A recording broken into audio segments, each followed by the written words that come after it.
Welcome to this advanced journey through the depths of C#. This course is designed to elevate your programming proficiency, delving into intricate aspects like delegates, events, generics, async await tasks, and LINQ. Plus, you'll learn about .NET. With detailed code examples and best practice guidelines, you'll explore design patterns, user actions, queries, operators, C# attributes, and more. And you'll learn all of this from Gavin Lawn. Gavin is an experienced developer and Free Code Camp team member. So, let's get started learning advanced C#. Hi and welcome, I'm Gavin Lawn. I'm a full-stack software engineer with over 20 years of experience.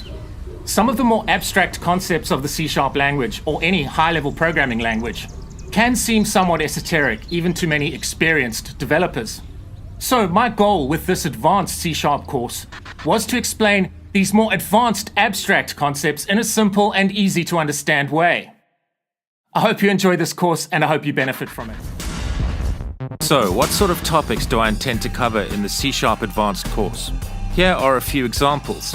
Delegates, events, generics, extension methods, lambda expressions, LINQ, asynchronous programming with async await, attributes, reflection, and more.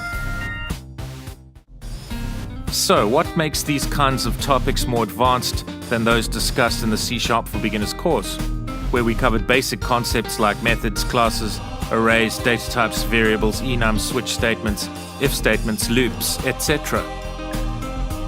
If I had to pick one word that sums up the answer to that question, that word would be the word abstract.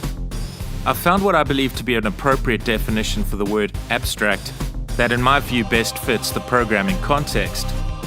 To consider apart from application or association with a particular instance. This definition sort of reminds me of the ancient philosophical theory or worldview attributed to the great ancient Greek philosopher Plato. This theory is known as the theory of forms or theory of ideas.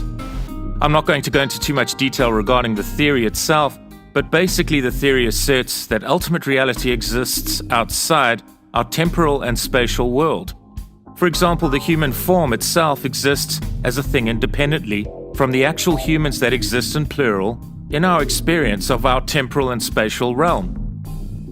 An even more simple example is that of the shape of a triangle. If I asked you to draw a triangle, and I was to also draw a triangle, there would be subtle differences in our drawings, but essentially, we would both be able to recognize the three-sided triangle shape in both of our drawings. There are forms that are universal.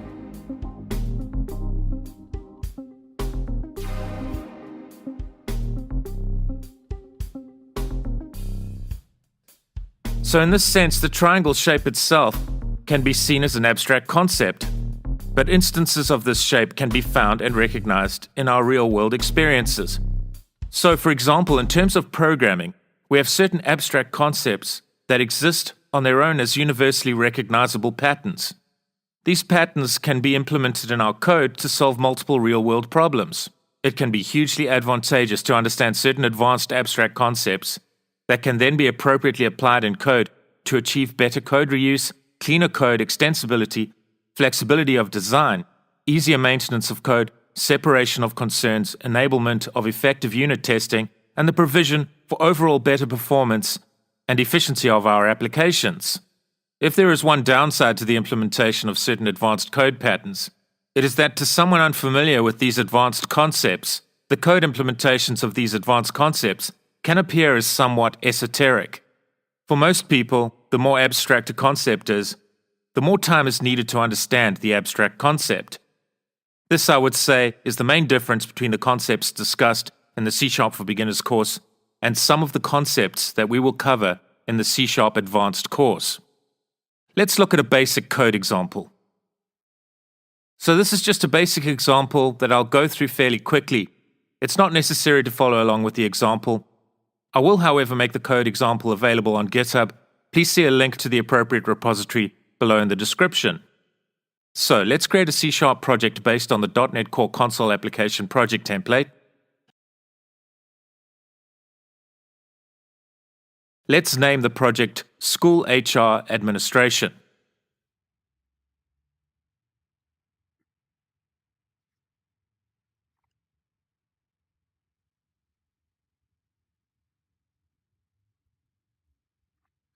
Let's create a class library project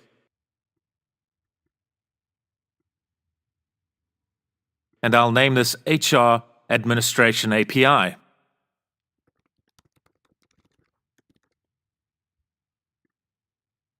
Within the class library project, let's first delete the class that is there by default and then add an interface named iEmployee.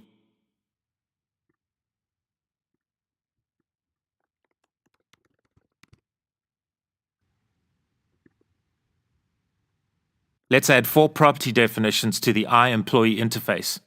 ID as integer, first name as string, and this is an interface, so we of course don't need these public access modifiers preceding our property definitions. Last name as string and salary as decimal.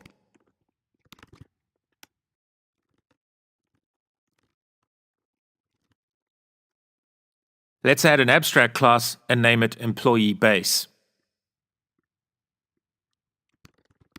Let's make this employee base abstract class implement the iEmployee interface.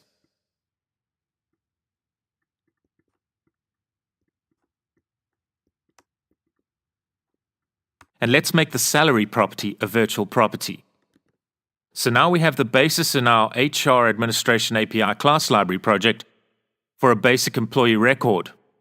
So from within our school HR Administration.NET Core Console application, let's make a reference to the HR Administration API class library project. Let's create a class named Teacher, and let's make the Teacher class inherit from the employee base abstract class. Let's ensure that our code includes a directive to the HR Administration API namespace. Let's create 3 other classes that inherit from the employee base class. These classes represent some other staff roles within the school. So, head of department, deputy headmaster, and headmaster. Let's say there is a requirement to sum up the annual salaries, including bonuses, for these members of staff. First, let's create a method named seedData. So the seedData method accepts a generic list which is strongly typed as iEmployee as an argument.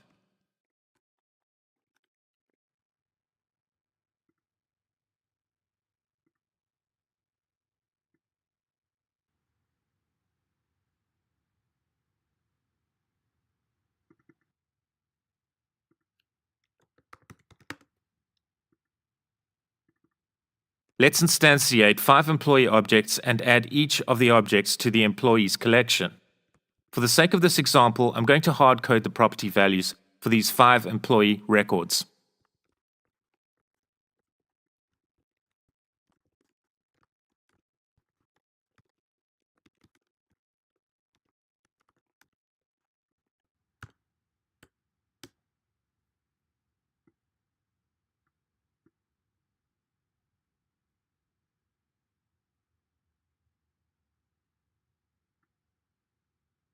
So let's say that a bonus is paid annually to each of these staff members, and the amount is based on seniority.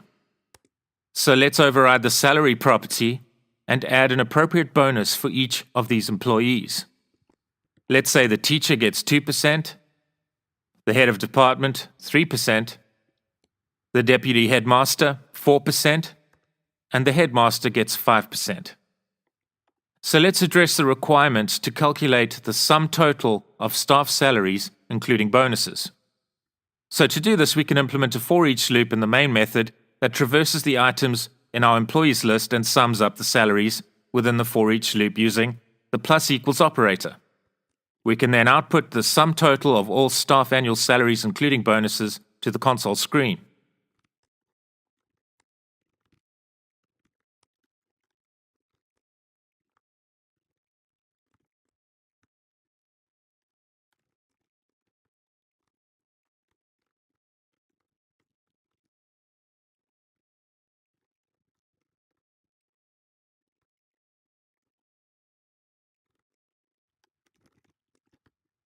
Let's run the code.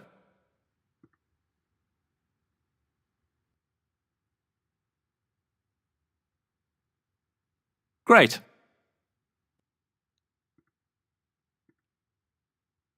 We can use more advanced code to achieve the same thing literally through writing one line of code instead of the multiple lines of code used to create the for each loop, and the mathematical operation performed within the for each loop.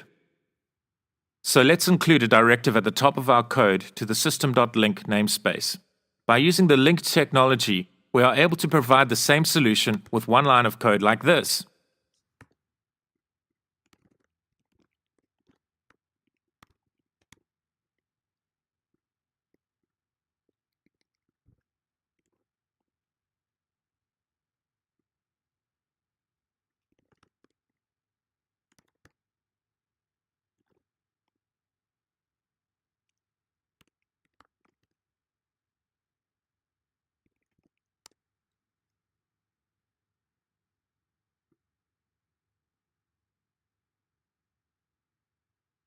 Let's run the code.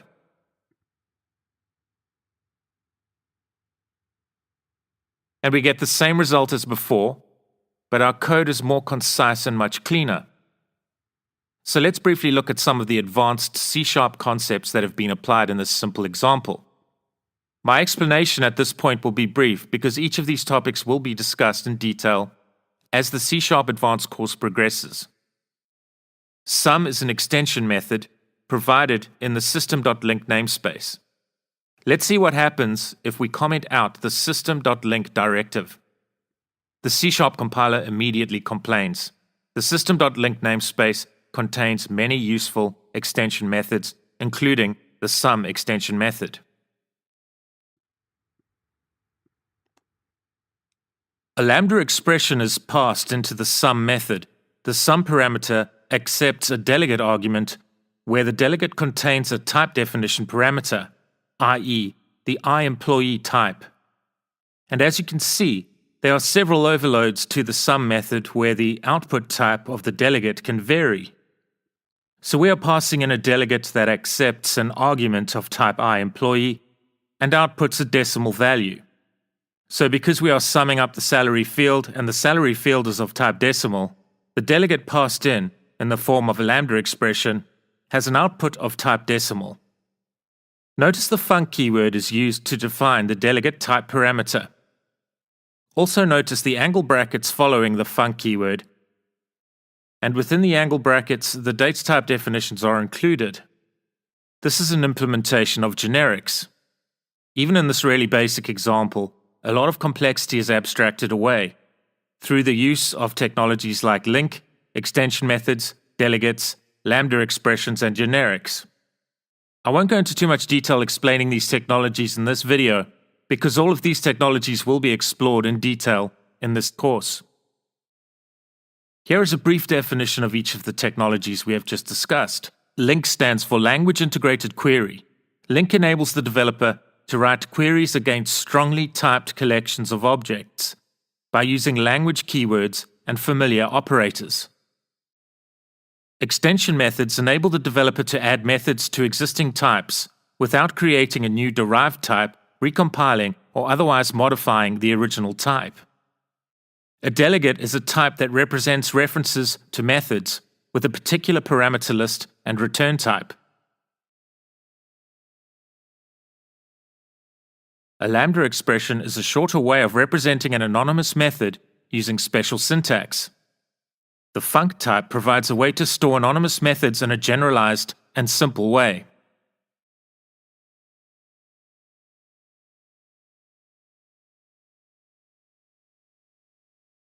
Generics introduced the concept of type parameters to the .NET framework, which make it possible to design classes and methods that defer the specification of one or more types until the class or method is declared and instantiated by client code. Let's abstract the object instantiation process for an employee through the use of a factory class. So we are going to implement the factory design pattern to implement this code. Let's first create an enum at the top of our code and name it employee type. Let's include the members of staff employee roles within the context of a school in the enumerator list. Okay, let's create a public static class named employee factory. Within this class, let's create a public static method named getEmployeeInstance that returns an object of the iEmployee type. Let's implement the code for this method, which simply instantiates an appropriate object based on the type of the employee.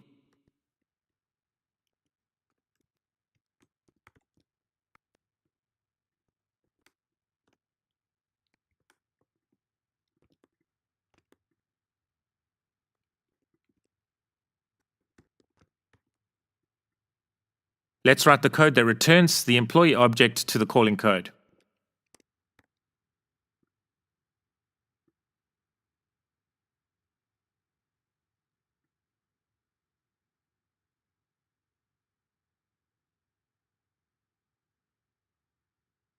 Right, let's use our factory class to construct our employee objects within our seedData method.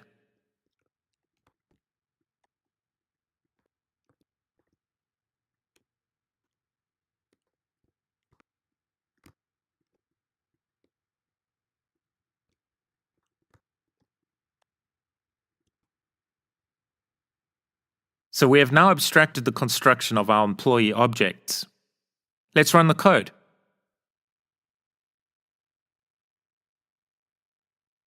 But now let's go one step further. So within the HR Admin API class library project, let's create a generic class named FactoryPattern. As discussed earlier, to someone not familiar with generics, this class may seem somewhat esoteric.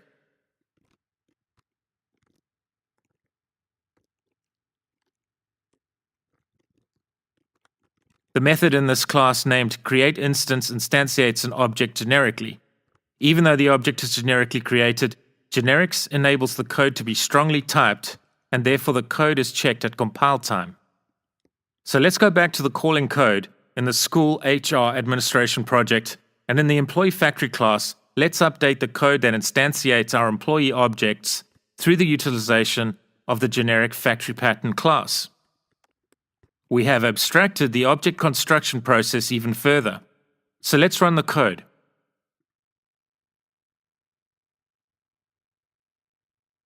Great. So before I conclude this video, I want to highlight another reason why it is important to understand the more advanced concepts in C#. These advanced concepts are commonly used in various .NET project frameworks, like for example, ASP.NET MVC, Web API, and Xamarin. If you are a game developer that uses the Unity game engine, knowing the more advanced concepts in C# will also be hugely advantageous. You could create code for each of these types of applications or games without having a deep knowledge of the advanced concepts that are built into the frameworks or game engine themselves. But having a knowledge of these concepts is going to give you an advantage when building and maintaining your applications or games. So, for example, behind the scenes, as it were, reflection is used extensively in ASP.NET MVC. For example, when the controller and action names are passed from the root, reflection is used to find the corresponding method to invoke. Attributes are also used extensively to abstract away complexities and facilitate the reuse of common functionality. Asynchronous programming with async await is used here to increase performance. And generics is also commonly featured. With the Entity Framework data access technology, Lambda expressions and LINQ are commonly used. Entity Framework is commonly used in ASP.NET MVC applications and Web API applications. In the Web API framework, we see the same technologies being applied. Note that dependency injection is a built-in feature in the ASP.NET Core MVC and Web API project frameworks. Dependency injection will be explored in the C# Advanced course. In this Xamarin project, we can see here the use of attributes and generics is being applied here in code. In this game created with Unity, generics is commonly used. Attributes are also frequently applied. And these are just a few examples of how these advanced concepts are applied in commonly used project frameworks and the Unity game engine.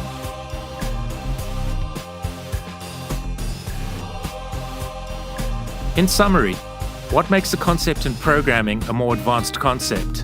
The more abstract the concept, the more difficult the concept is to understand for most people.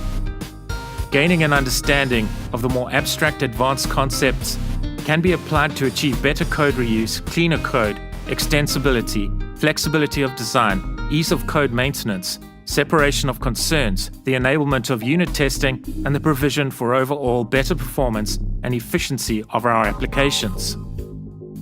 The more advanced concepts are applied frequently in the various .NET project frameworks, like for example, ASP.NET MVC, Web API, and Xamarin. Understanding these advanced concepts will also be an advantage to game developers that create games using the Unity game engine. Some of the advanced concepts that will be explored in detail in this advanced C# course will be, for example, delegates, events, generics, extension methods, lambda expressions, link, asynchronous programming with async await, attributes, reflection, and more.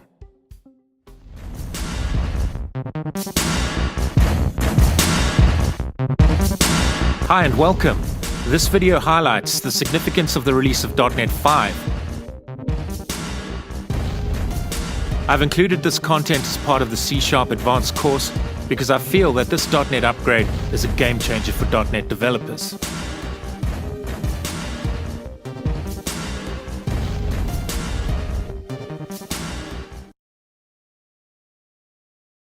This will not be a code-focused tutorial. I feel that in order to put C# in its correct context, we must understand the underlying plumbing, as it were, and how future .NET upgrades will affect us as C# developers. With the release of .NET 5, I thought it would be prudent to cover how this will change the context of our C# applications.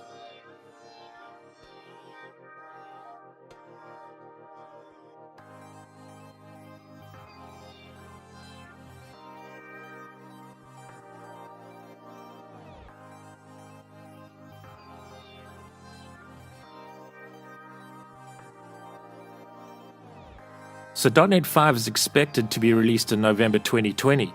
The first preview of .NET 5 is expected to be available in the first half of 2020 and will be supported by Visual Studio 2019 and Visual Studio Code. Here are some key features of .NET 5. A single unified platform for everything including Windows, Mac, web, mobile, cloud, IoT, gaming, machine learning, and data science. Managed by open source community and supported by Microsoft. Cross-platform with any device anywhere.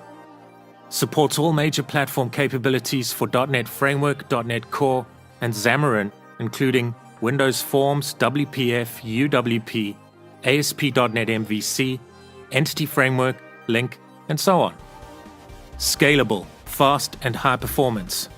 Smaller development and packages. Support for the most productive IDEs and tools including Visual Studio, VS Code, VS for Mac, and Command Line Interface, CLI. Okay, let's go back in time to just before May 23rd, 1995. So what is the significance of this date? Well, this is the date that Java first appeared. So, what does the phrase close to the metal mean? And what does it have to do with anything? When programmers say a programming language or platform is close to the metal, this means the developer is able to programmatically manage an operating system's memory. So when Java came along in 1995, this was a huge deal. Compiled Java code ran within its own environment called the JVM. JVM stands for Java Virtual Machine.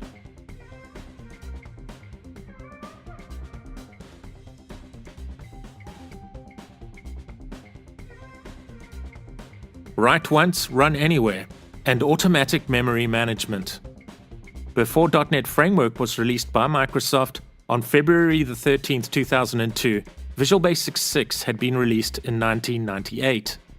Visual Basic is a third-generation event-driven programming language developed for Microsoft's Component Object Model, COM.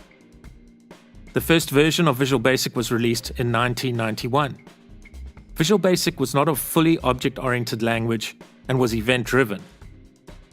It was also tightly coupled with the Visual Basic IDE. So .NET Framework was a massive upgrade from this, and the .NET Framework Common Language Runtime resembled the Java Virtual Machine in many ways. Automatic memory management was achieved for Windows platforms, but Write Once, Run Anywhere had not yet been enabled through .NET. The .NET Framework could only run on Windows platforms.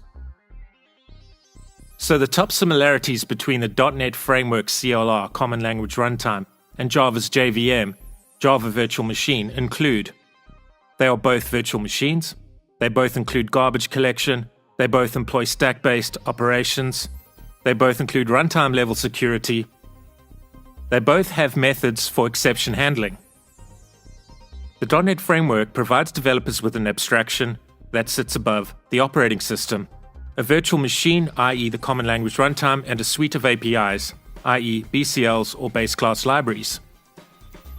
The .NET Framework provides thousands of base class libraries that aid the developer with common development tasks, interoperability, multiple .NET languages, for example, VB.NET, F#, and of course C#, can be included and interact with each other in the same application.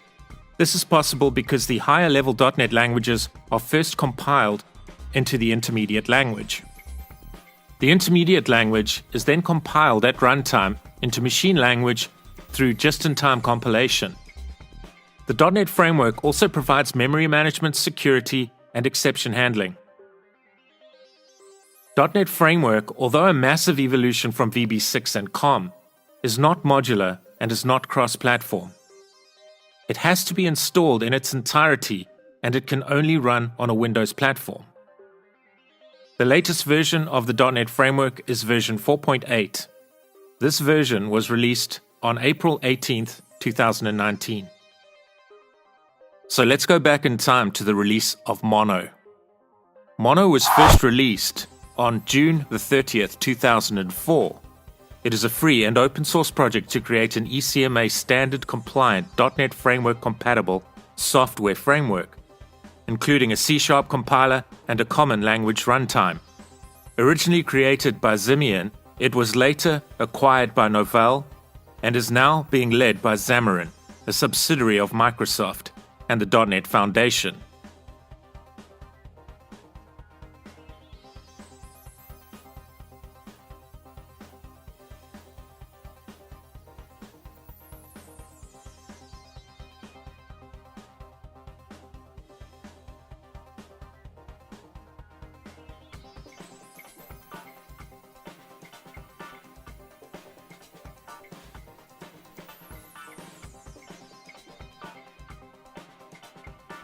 So Mono provided a .NET Runtime implementation, which allowed C# code to be compiled and implemented on multiple platforms. .NET Core's initial release was in June 2016. .NET Core is a free and open source managed computer software framework. It is a cross-platform successor to the .NET Framework. .NET Core is similar to Mono in that it enables cross-platform portability. It is an open source and cross-platform framework.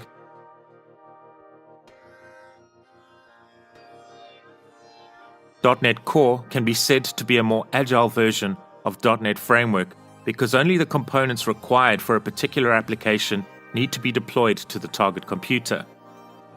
.NET Core has been optimized for the cloud and can also run inside a Docker container, which makes it an ideal runtime environment for microservices. The latest release of .NET Core is version 3.1 and was released on the 3rd of December 2019. So at this point, we have .NET Framework Mono and .NET Core providing different implementations of .NET. So you can see how it could be difficult for developers, for example, to be sure if a particular .NET base class library component dependency would be supported across relevant .NET implementations. So in order to create uniformity across these implementations of .NET, Microsoft introduced the .NET Standard. .NET Standard is a set of APIs that all .NET platforms have to implement. It was introduced to unify the .NET platforms and prevent future fragmentation. For more comprehensive information on what is supported by the .NET Standard, please check out this table that can be found at this URL. .NET Standard was a great step forward in terms of providing uniformity across .NET platforms. But wouldn't it be great to have one framework to rule them all?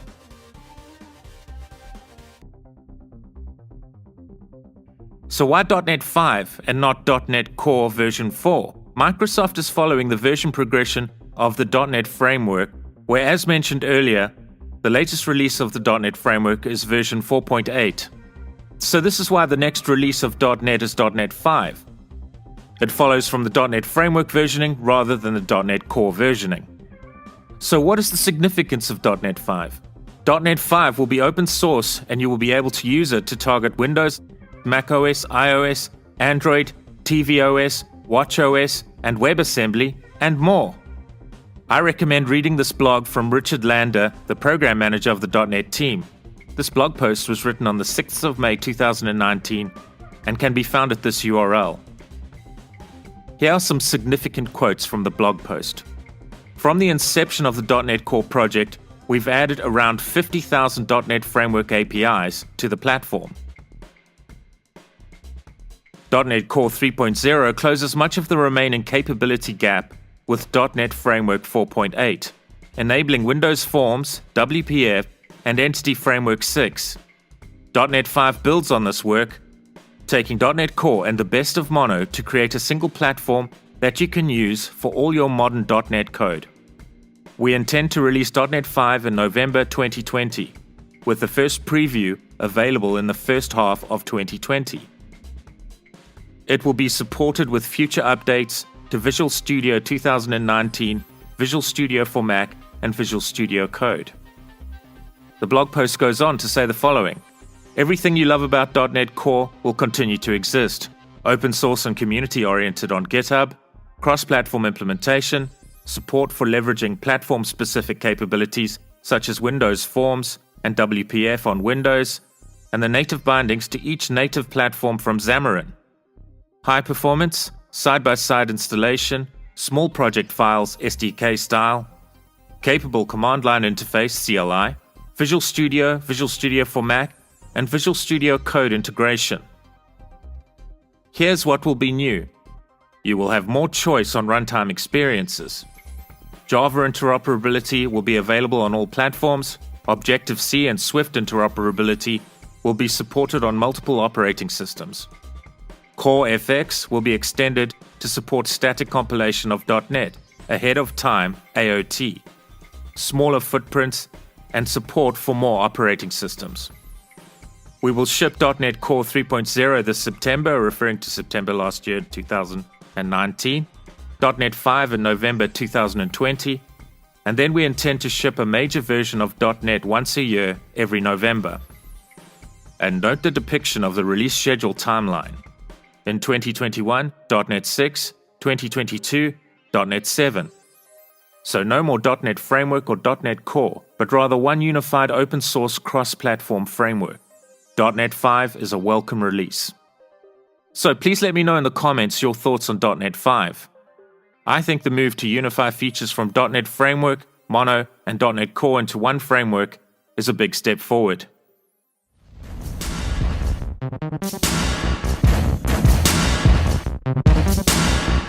This video serves as an introduction to delegates, and is the first part of a video series on this advanced C# topic.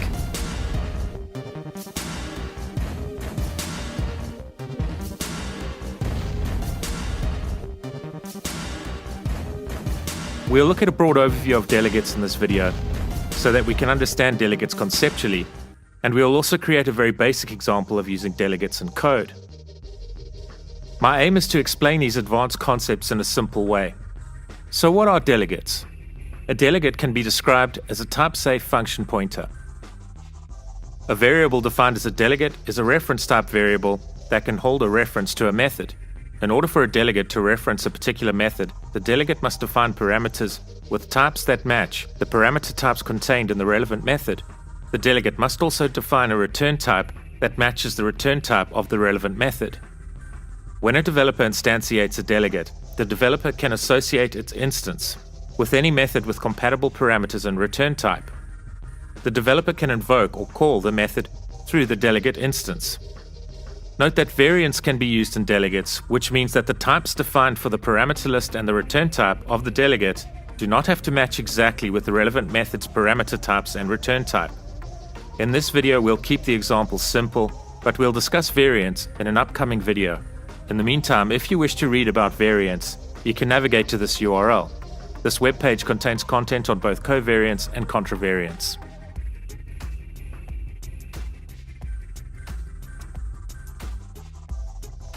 In this video, I'll introduce delegates through a basic example where a delegate can reference a static method and an instance method. We'll also look at multicast delegates, which allows the developer to invoke or call multiple methods through one delegate call. We'll also look at how a delegate can be passed as a parameter to a method and subsequently called within that method. In a later video on delegates, we'll explore how delegates are used for asynchronous callbacks and event handling in C#. We'll learn how we can take advantage of different types of delegates like action, func, and predicate to facilitate callbacks and add flexibility to our code. But let's first look at the basics in this introduction to delegates. So a delegate can reference both static methods and instance methods. Let's first look at how a delegate can reference static methods. Let's say we want to encapsulate functionality that logs text and includes a date timestamp preceding the text. In some situations, we want to have the ability to log the text to the console screen, and in other situations, we want to have the ability to log the text to a text file. So let's define a delegate that can reference a method that does not return a value and accepts one string argument. So to do this, we use the delegate keyword followed by the name of the delegate type we wish to define. Let's name this delegate logdel. So preceding the logdel delegate name, we have included the void keyword. This is because we want this delegate to reference a method that does not return a value. Then after the logdel delegate name, we can include brackets, and within the brackets, a list of parameters. So let's include one string parameter and name it text. So this delegate can reference methods that contain one string parameter and do not return a value. Note that we have included our delegate definition within the program class, which means this delegate type can be accessed from anywhere within the program class. We could have included this delegate definition outside the program class and within the delegate basic example namespace, if we wanted to extend the delegate's accessibility to anywhere within the delegate basic example namespace. In this example, we'll define the delegate's scope so that it is accessible from anywhere within the program class and not accessible from outside of the program class. Let's create a static method named logTextToScreen inside the program class. This static method contains the void keyword, which is used to indicate that the method does not return a value and contains one string parameter named text. The functionality within this method is very basic. We are simply writing the text argument's value to the screen with the date timestamp preceding the value stored in the text argument. You can see that the delegate type we have just defined, named logdel, contains a definition for a method that does not return a value and contains one string parameter. So the return type and parameter type defined in our delegate named logdel matches the return type and the parameter type in the logTextToScreen method signature. Let's go to our main method and define a variable as the logdel type. We do this by entering the logdel delegate name, followed by the variable we'll name logdel, then the equals symbol, followed by the new keyword to instantiate an object. We must then follow the new keyword with the name of the logdel delegate type, and then pass the name of the method that we want the logdel variable to reference into the logdel types constructor, like this. Then to call the method now referenced by the logdel variable, we can simply write the name of the variable that references the delegate and pass in the appropriate parameter to the delegate, like you would if you were calling a method. Note, you are also able to invoke delegates through the use of the delegate types invoke method, like this. But for this example, let's call the delegate without using the invoke method. Okay, so let's make this example slightly more interesting. Let's write code in the main method to prompt the user for the user's name, and let's pass the user's input as an argument to the logdel delegate. Let's run the code. And that works as expected. So what happens if we decide to include the date timestamp as a parameter in the logTextToScreen method's method signature? The C# compiler automatically complains. This is because the logTextToScreen method no longer conforms to the logdel delegate definition. So let's change the logdel delegate definition to accommodate a parameter of the datetime data type.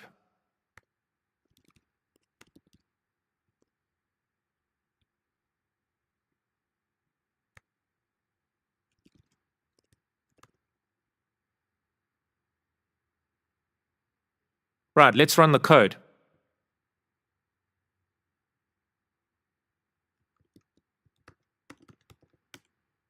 Great. So that gives us a basic idea of how delegates work. Let's change the code for the logTextToScreen method and the logdel delegate definition to how it was previously.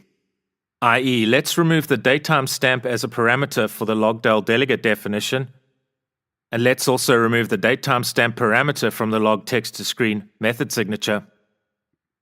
Let's also update the log text to screen method implementation accordingly. So let's say there is a requirement to log the text to a text file. To implement this functionality, we can simply create a method that doesn't return a value and contains a string parameter. As we now know, this will allow this method to be referenced by a variable defined as the logdel delegate. So let's create a static method named logTextToFile that contains a string parameter and does not return a value. Let's implement code logic detail that writes the input from the user to a text file.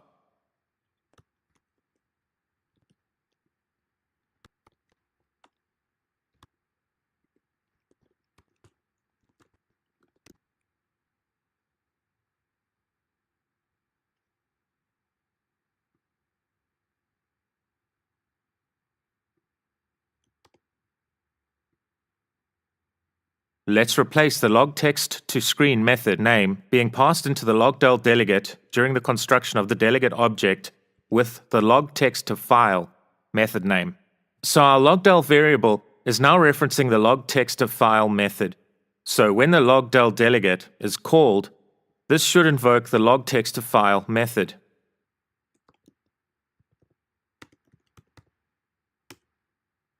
Let's see if the user's input has been written to the relevant text file. Right, so let's navigate to where the log file should now have been created, which is the same directory path from where our code is run.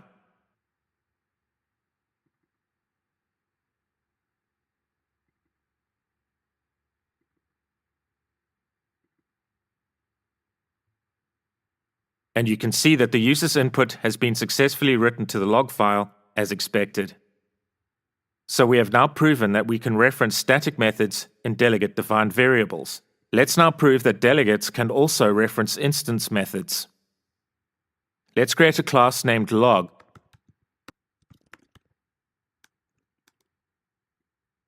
Let's move our static methods to the log class.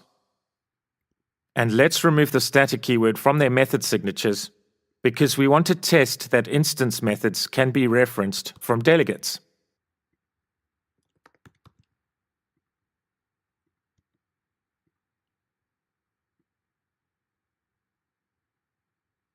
Let's go to the main method and create an instance of the log type.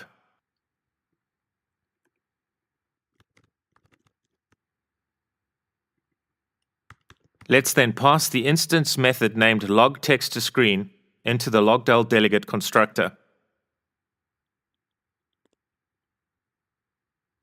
Let's test the code.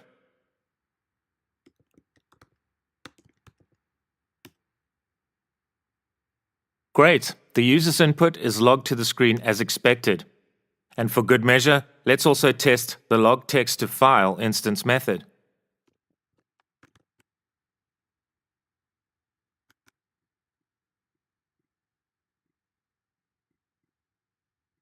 Excellent. We are also able to call both methods through one delegate call. This can be done through the use of what's known as a multicast delegate. By using a multicast delegate, multiple objects can be assigned to one delegate instance by using the plus operator. Let's define two delegate variables as logdel on one line like this. Let's name the first delegate logTextToScreenDel and the second delegate logTextToFileDel. Let's instantiate the first delegate named logTextToScreenDel and ensure that it references the instance method named logTextToScreen. Let's instantiate the second delegate named logTextToFileDel and ensure that it references the instance method named logTextToFile. Let's create a multicast delegate named multilogdel and assign it a value, which is a combination of both the logTextToFileDel variable and the logTextToScreenDel variable. Note that these two delegate variables have been combined through the use of the plus operator. We are now able to call the log text to screen method and the log text to file method through one call to the multi-log_del delegate. Let's test the code. And the user's input along with a timestamp has been logged to the screen as expected. Let's see if the user's input has been logged to the relevant text file. And it has. Great. And lastly, let's demonstrate how a delegate can be passed as an argument to a method, then invoked by the method that receives the delegate argument.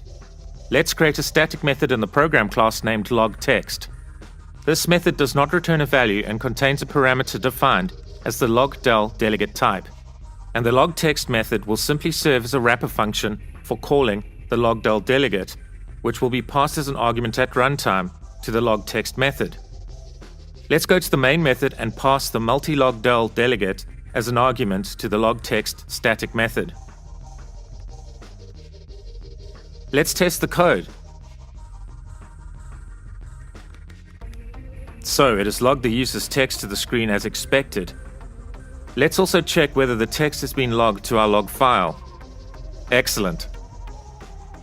So you could also pass the log text to screen del object or the log text to file del object as an argument to the log text method. So let's do this. Let's first pass the log text to screen del object into the log text method and run the code. Great. And let's also test passing in the log text to file del object to the log text delegate. Let's look at the appropriate text file. Excellent.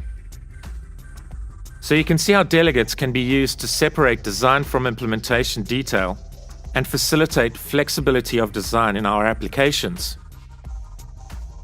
Please let me know in the comments section whether you have used delegates before in your code. If not, hopefully you will feel confident that you can use them in the future. I hope you have enjoyed this basic introduction to delegates. In the next tutorial, we'll dive deeper into delegates with a more detailed example.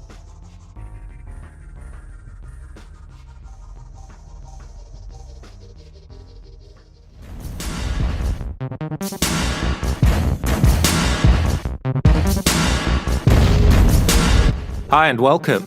This is the second part of a tutorial on delegates. Please note that this tutorial is going to be quite code intensive, and I will be going through the code creation process fairly quickly. If you are struggling to follow along, my advice would be to download the code from GitHub and use this video as a guide. A link to the relevant GitHub repository is available in the description.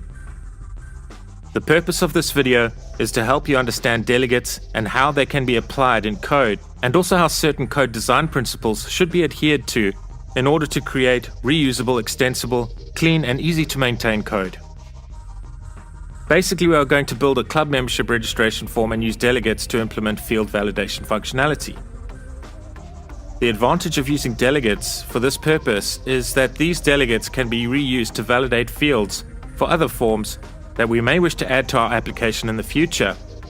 This alludes to how delegates can facilitate extensibility of our design. We are effectively going to decouple validation from any one particular form. These delegates will be enabled to be reused to validate any appropriate fields for any form.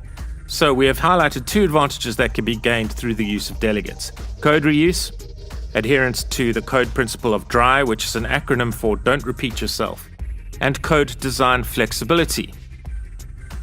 So in this example, we'll build a basic application using C# and the .NET Console project template. We'll use SQLite to store the data entered into our user registration form. We will then create a login form and write code to authenticate the user by validating the user's login information against relevant data stored in a table in a SQLite database. If you are not familiar with SQLite, please navigate to this URL for more information. You can also download a SQLite client application named SQLite Browser from this location.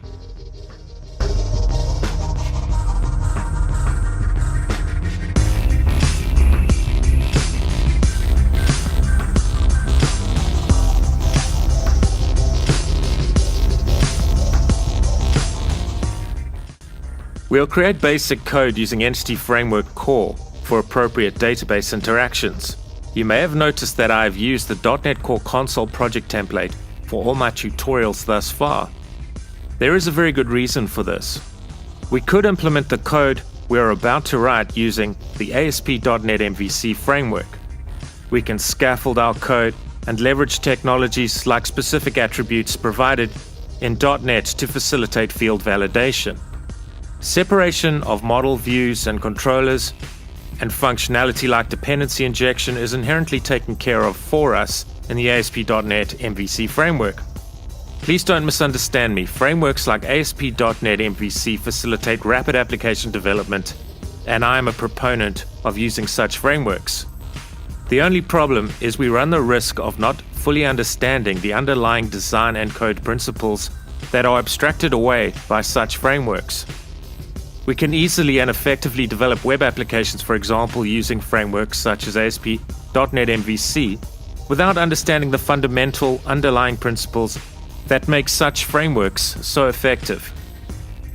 So because the .NET Core Console project template doesn't spoon feed us, as it were, it can force us to think about fundamental design principles that facilitate, for example, code reuse, separation of concerns, the implementation of code design flexibility, and dependency inversion principle. With all that said, let's look at a bird's eye view of what our basic application will look like. We'll start with the main .NET Core Console project. We'll then create a standard class library project which will be referenced by our main .NET Core Console project. The .NET Standard Class Library project will be named Field Validator API and will contain two classes. One class will be named Common Field Validator Functions. It will contain a number of delegates which will encapsulate functionality for common validation, like, for example, required field validation, string length validation, pattern match validation, field comparison validation, and date validation. The other class will be named Common Regular Expression Validation Patterns. This class will contain a number of common regular expression patterns that can be leveraged in our application, for example, a regular expression pattern used for validating an email address, a pattern that can be used to validate UK postcodes, a pattern that can be used to validate UK phone numbers, and a pattern for validating strong passwords. Within the main project, the .NET Core Console project, we'll create 4 folders. A folder named Data to store data-related classes and interfaces, a folder named Field Validators to store interfaces and classes relevant to field validation, a folder named Models to store our data structures. In this application, we are only going to implement one data structure, which will be a class containing user registration-related properties. And lastly, a folder named Views. This folder will contain one interface and classes relevant to the screens that will be presented to the user, namely the user login view, the user registration view, and welcome view, which is presented to the user once the user is authenticated through the use of the login view. There's also a main view which will be instantiated and run from within the main method. So this application serves as a simple example of how we can leverage delegates and design our applications to facilitate easy maintenance and flexibility of design. We are also going to create 3 ancillary classes within the root of the .NET Core Console application, namely Common Output Text, where we can store and make available, for example, heading text. Common Output Format, which we can use for changing the background and foreground color of our output text. And lastly, we'll create a class named Factory, which will abstract away the construction of our main view object. This will demonstrate a very basic example of the use of dependency injection and show an adherence to the last letter of SOLID, i.e. dependency inversion principle. So let's get started. First, let's create a .NET Core Console project. A solution, as always, will be auto-generated to house our project. Let's name this project Club Membership Application. The theme of this application will be a user registering for a cycling club.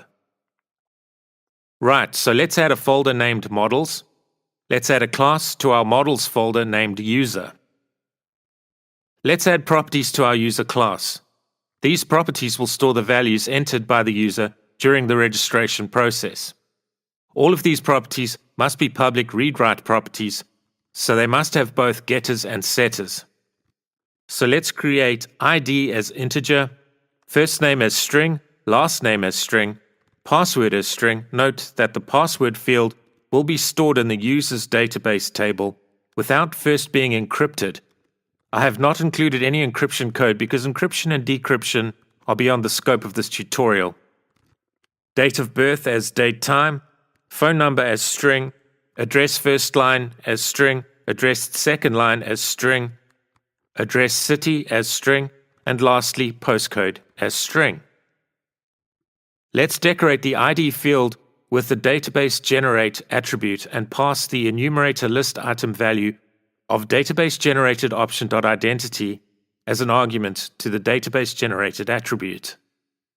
So this is what is known as a code-first approach to developing an application that uses a database for data storage. We first create a model which is implemented as a C# class. Then we are able to run certain commands either through .NET CLI or Visual Studio to generate the data structure in our database from the models created within our application. In this application, we are going to run the relevant database commands through Visual Studio.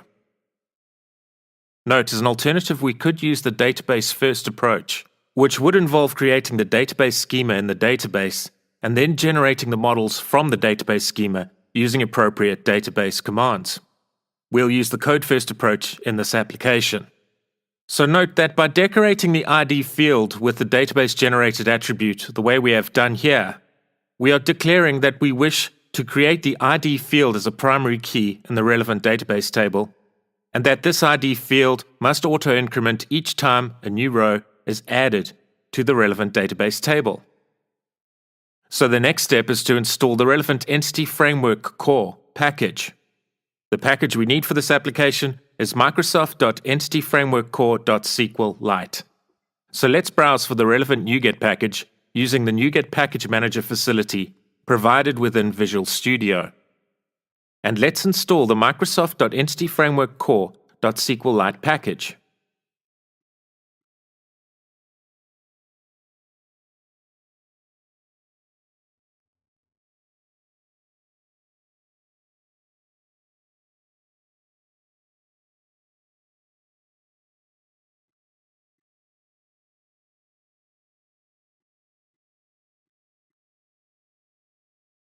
So the next step is to add a dbContext class to our project.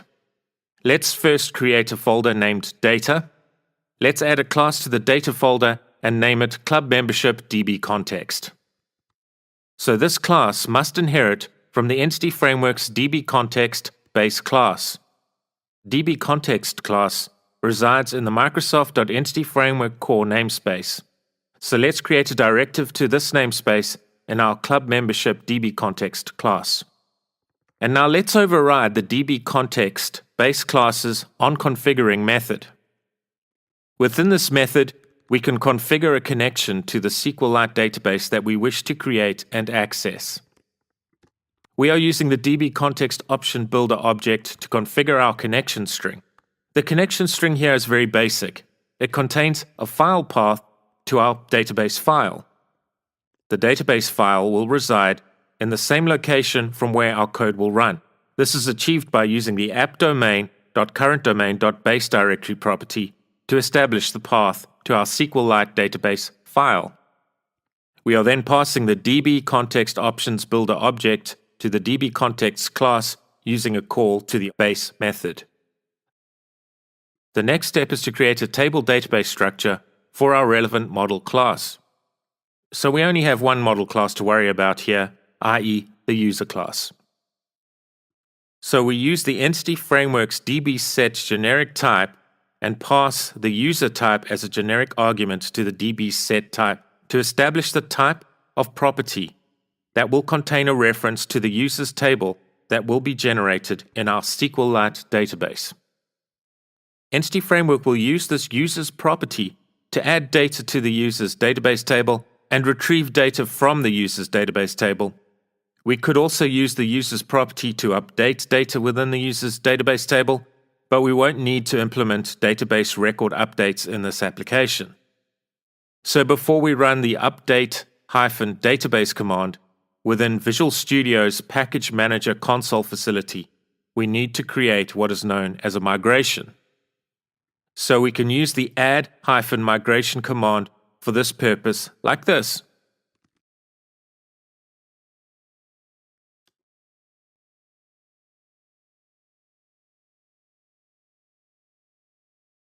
Okay, so why has that failed? The reason is that we need to install the Microsoft.entityframework.tools NuGet package. So let's do this.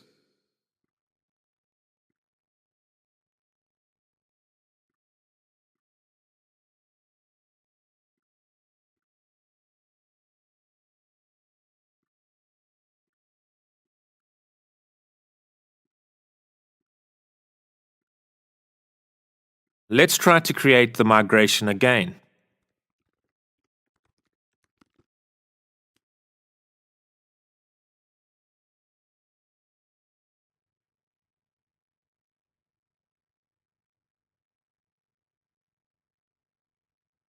And this time it succeeds, and there's the migration class created for us. And you can see that the code in this class contains a method to create the users table. And it also creates a method to drop the users table. So in order to run the migration, we can run the update-database command like this. Okay, great. So let's see if our database has been created as expected.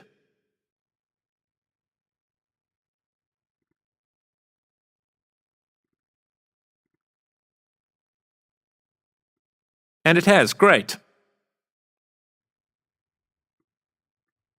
Let's open the database in the SQLite browser client facility to see if our users table has been created as expected.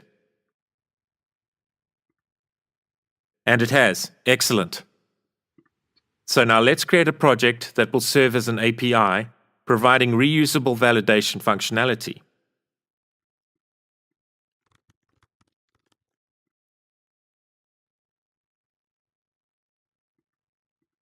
Let's remove the default class.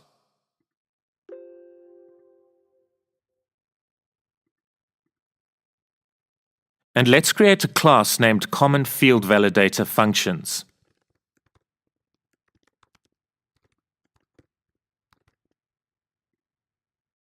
Let's make this class public, and let's add 5 delegate definitions.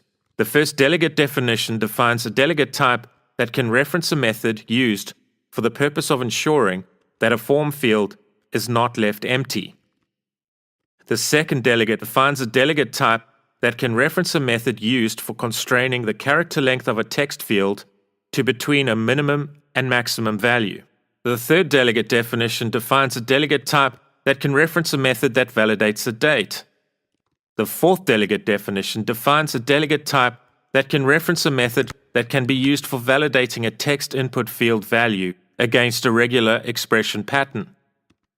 The fifth delegate definition defines a delegate type that can reference a method that validates a text field value against another text field value. We'll use this delegate to store a method reference to a method that provides functionality for ensuring that the user re-enters the user's chosen password so that it matches the original entry for the password field during the registration process. Let's create private static member variables for each of these delegates.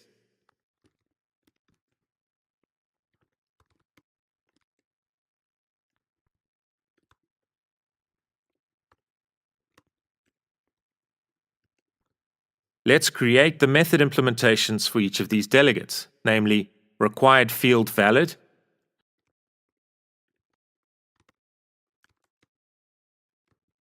string field length valid,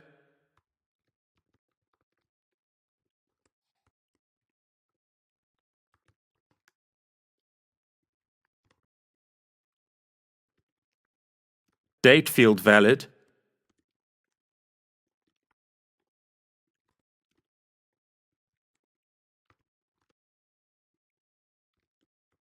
field pattern valid,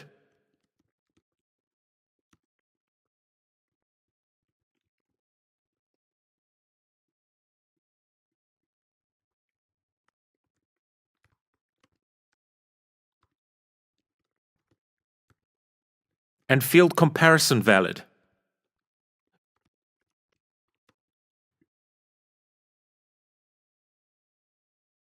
So to expose our delegate objects to calling code, let's create a public static read-only property for each related delegate. With each of these public properties, we are creating a new delegate object of the appropriate delegate type and passing in the appropriate method name into the delegate types constructor.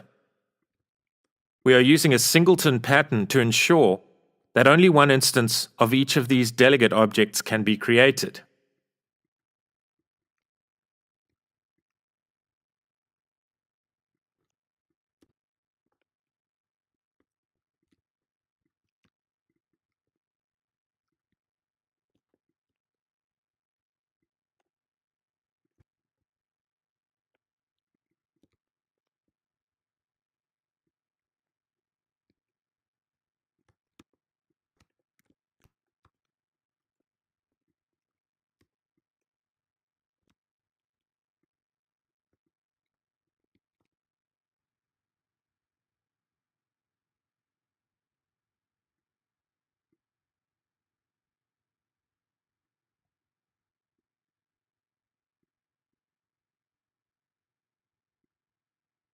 So let's create a class and name it Common Regular Expression Validation Patterns. I've already sourced 4 common regular expression patterns from the following useful website that can be found at this URL. I'll also include a link to this URL below in the description. I've copied the relevant regular expressions to Notepad. I'll copy and paste these regular expression patterns from Notepad into the Common Regular Expression Validation Patterns class. As stated earlier, the code for this tutorial can be downloaded from GitHub.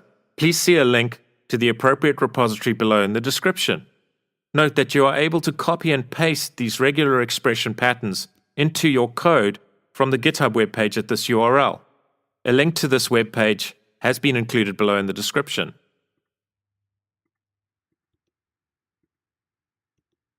Okay, so let's create a directory named Field Validators. This directory will contain field validator classes. Each validator class will correspond to a particular view. We'll create the view classes in a bit. Let's first create an interface named iFieldValidator. Let's make this a public interface. So within the club membership application.fieldValidators namespace, let's create a delegate definition named FieldValidatorDel. This is a very important delegate as it can reference a method that validates fields for any form. So for example, we are going to reference a method to validate our user registration form fields. But say for example, we needed to capture banking information. We could create a custom validator class for this purpose. And within a newly created banking form view class, we could reference an appropriate validator object derived from the validator class and use this validator object to validate the banking-related fields. So we will be using this delegate definition to create a delegate that references a method for validating fields presented to the user in our user registration view class. So the parameters defined for this delegate are field index, defined as an integer for the purpose of referencing a field value within an array of fields. Field value as string. This parameter will be passed the field value to be validated. Field array. This is an array that will store all validated fields for a particular view. And lastly, a parameter named fieldInvalidMessage. And preceding this parameter's definition is the out keyword, which allows its value to be outputted to calling code. So if a field is invalid, a relevant message created within the relevant referenced method can be outputted to the calling code, which can then, for example, output the message to the user. So let's create a method signature for a method named initializeValidatorDelegates. A method that implements code for this method definition can be used to initialize the validation delegates that will be used for a particular view. Then fieldArray provides a definition for a read-only property that stores a reference to an array of field values. And lastly, ValidatorDel provides a definition for a read-only property that stores a delegate object that references a method responsible for validating the fields in a particular view. Let's create a class named fieldConstants. We are only going to store one enum in this class, which will be used to index an array which contains field values for the user registration form. Using enum list item values to index our array instead of integer values makes our code more readable simply because at a glance we can see exactly where our field resides in the relevant array. So let's create an enum named user registration field. And let's create an enum list item value for each of the fields in our user registration form.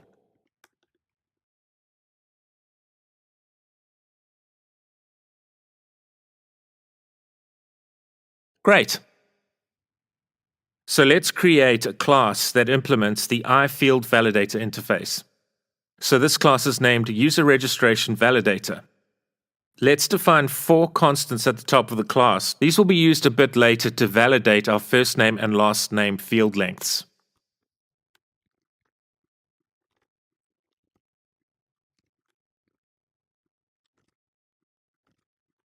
Let's create a delegate that will be used to determine if an email address already exists in the system. If an email address already exists, the user's entry will be deemed as invalid. Let's create a private member variable of the field validator del type. This delegate will store a reference to a method responsible for validating the user registration fields. Let's define a private member variable for each of our common validator delegates: required valid del, string length valid del, date valid del, pattern match valid del, and compare field valid del. Let's create a private member variable to store the delegate object that will reference a method responsible for checking if a user's email address input already exists in the system. Let's create a private member variable for storing an array of valid field values entered by the user.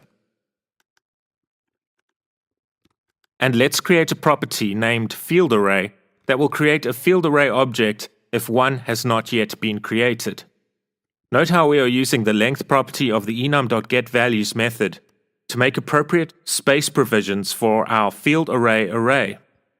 Each enum list item in our user registration field enum must have an index counterpart in the fieldArray array.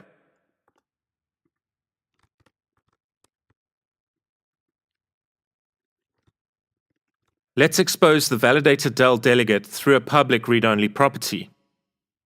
And one thing I've forgotten to do is indicate that this class implements the iFieldValidator interface. So let's do this.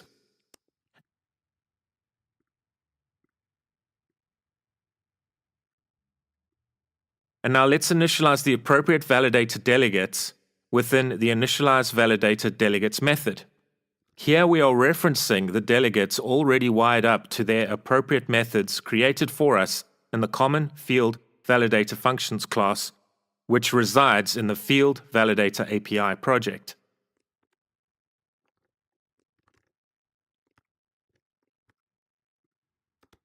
Let's create a private method that will be responsible for validating each of the fields used to register a club member. This method will be referenced by the Field Validator del delegate. Let's create the basic structure for the valid field method.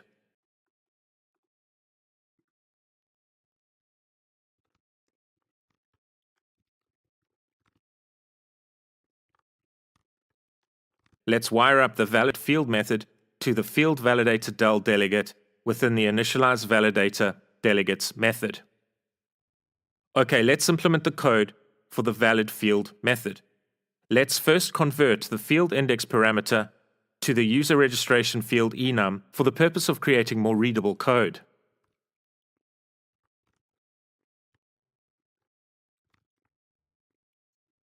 So the first field we wish to validate is the email address field. So let's write code to ensure that text has been entered into the email address field by calling the required valid del delegate for this purpose.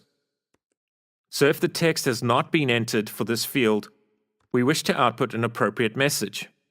To do this, we can set the field invalid message parameter to an appropriate message.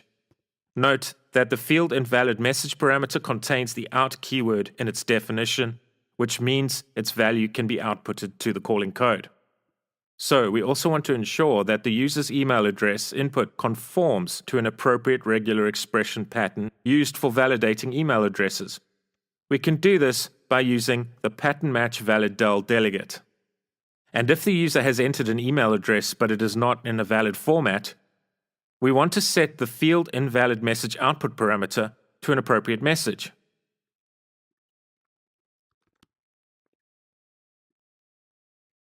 So for the first name field, we must include validation so that the first name field can only contain a text value with a length that is between 2 and 100 characters. The last name field must also only contain a text value that has a character length between 2 and 100.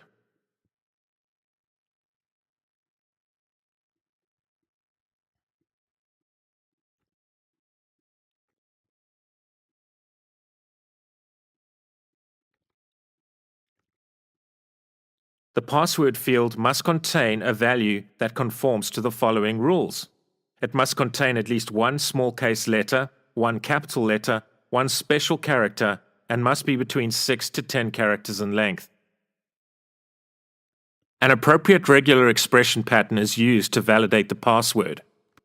The password compare field must contain a value, and its text value must be an exact match to the password field.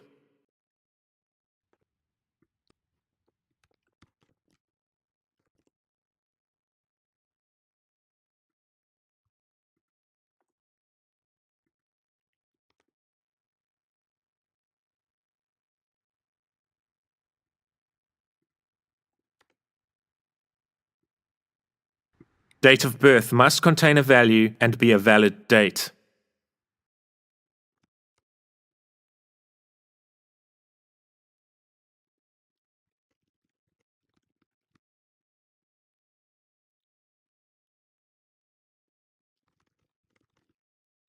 The phone number field must contain a value that conforms to a pattern defined for a valid UK phone number.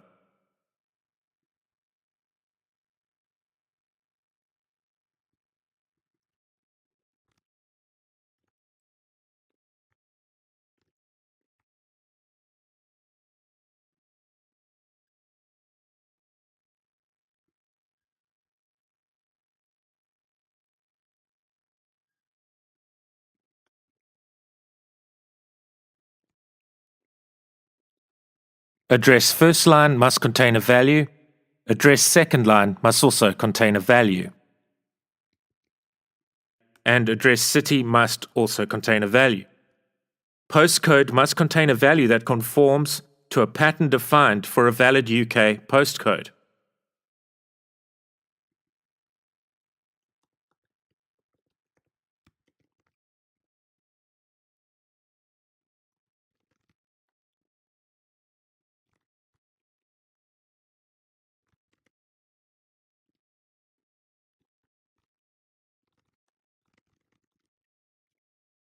And you can see that the method returns a Boolean expression. If the field invalid message output parameter has not been set during the validation of a particular field, this means that the field is valid and a Boolean value of true will be returned to the calling code. However, if the field invalid message output parameter has been set to one of the validation messages, the field valid method returns false, because the field value inputted by the user has been deemed to be invalid by our field valid method. I know there is quite a lot of detail in that method. Please feel free to copy the code for this method, which can be found at the GitHub webpage at this location.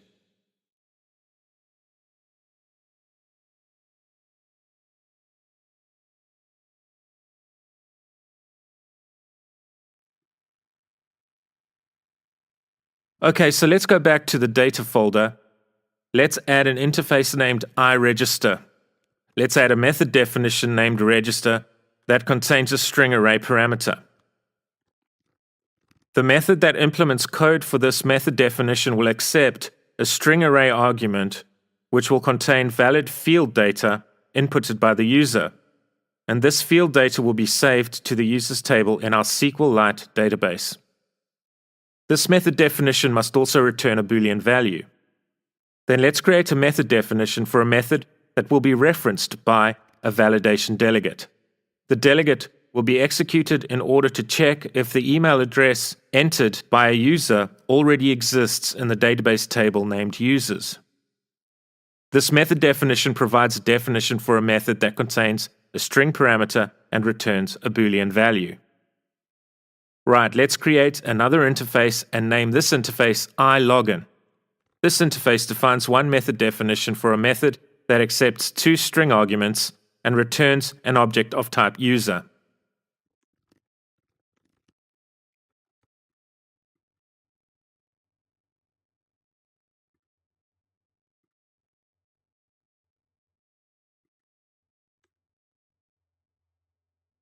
Let's add a class named registerUser and indicate that this class implements the iRegister interface. So let's provide a code implementation for the register method. Let's instantiate a DBContext object from the Club Membership DBContext class within a using block. Let's create a user object and set its properties so we can save its values to the user's database table.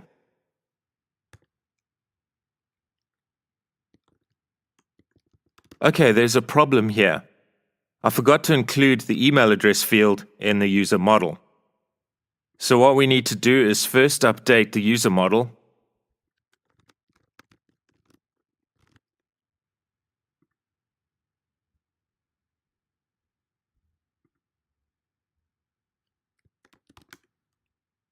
Then we need to add a migration.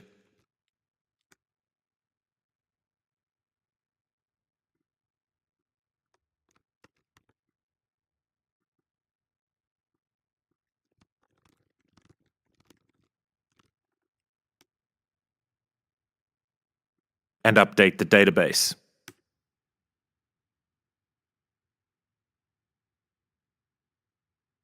Let's use the SQL Browser Client application to see if our email address column has successfully been added to the user's database table.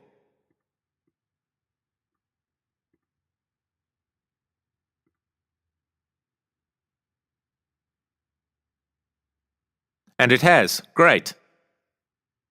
Let's add a directive to the Club Membership application.fieldValidators namespace at the top of the code so that we can access the user registration field enum. And we can use the user registration field enum to index the field array passed into the register method. Using an enum for the index provides better readability of our code.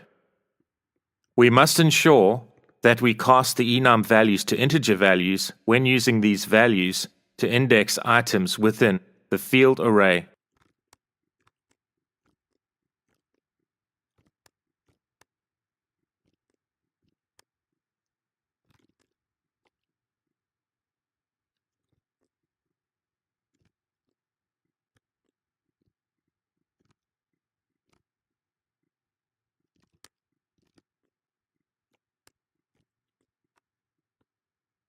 Once we have finished creating the user object, we can save it to the user's database table.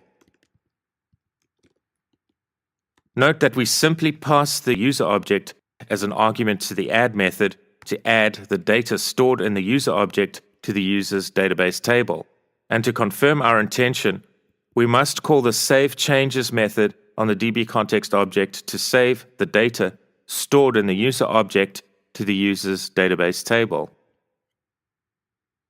Let's now implement code for the email exists method.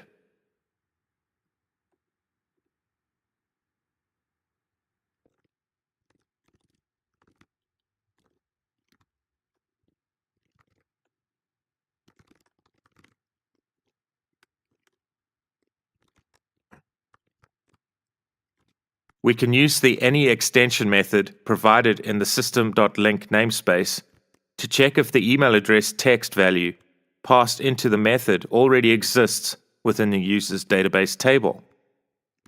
If it does, this method will return true. If it doesn't exist, this method will return false. And we can now go back to the user registration validator class and wire up the email exists method to the email exists del delegate. First, let's make sure that the register object derived from the register class that we just created is passed into the user registration validator class's constructor. Then let's wire up the email exists method provided in the register class to the email exists delegate within the initialize validator delegates method. We can then implement the appropriate validation code in the field valid method to check if the inputted email address already exists within the user's database table.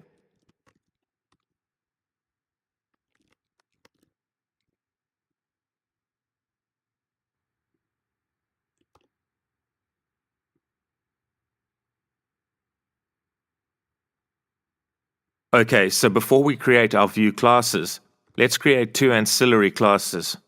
Let's first create a class named Common Output Text. Let's create and implement three read-only static properties.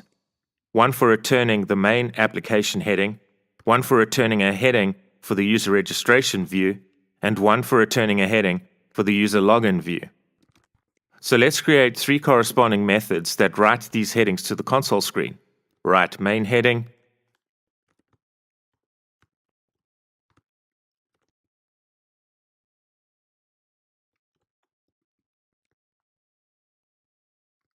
write login heading,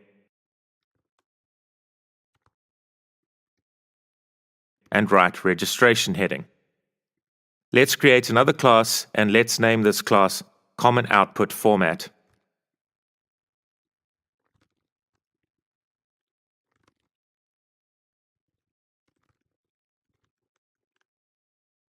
Let's create an enum named Font Theme with three enum list item values, namely Default, Danger, and Success. Let's create a method named ChangeFontColor that contains a parameter of type FontTheme.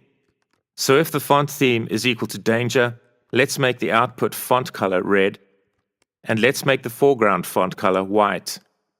If the font theme is equal to Success, let's make the background color green, let's make the foreground color white. Else if the font theme is equal to Default, let's reset our console screen to its default color settings. Right, let's create our Vue classes. Let's create a folder named Views. Within the Views folder, let's create an interface named iView. Let's make this a public interface. Let's create a method definition named runView, which contains no parameters and does not return a value. Let's create a property definition of type iFieldValidator. Note that each view can have 0 or 1 field validator objects associated with it. If, for example, the relevant view does not contain input fields and therefore does not need a field validator class, the appropriate property will be set to null. So let's add a new class named UserRegistrationView. Let's add two private member variables, one of type iFieldValidator, the other of type iRegister. Let's indicate that this class implements the iView interface. Let's ensure that the field validator property returns the private member variable's value, which is of the same type.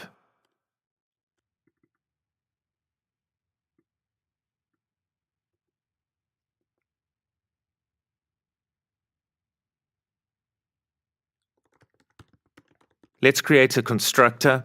This constructor contains two parameters, one of type iRegister and the other of type iFieldValidator.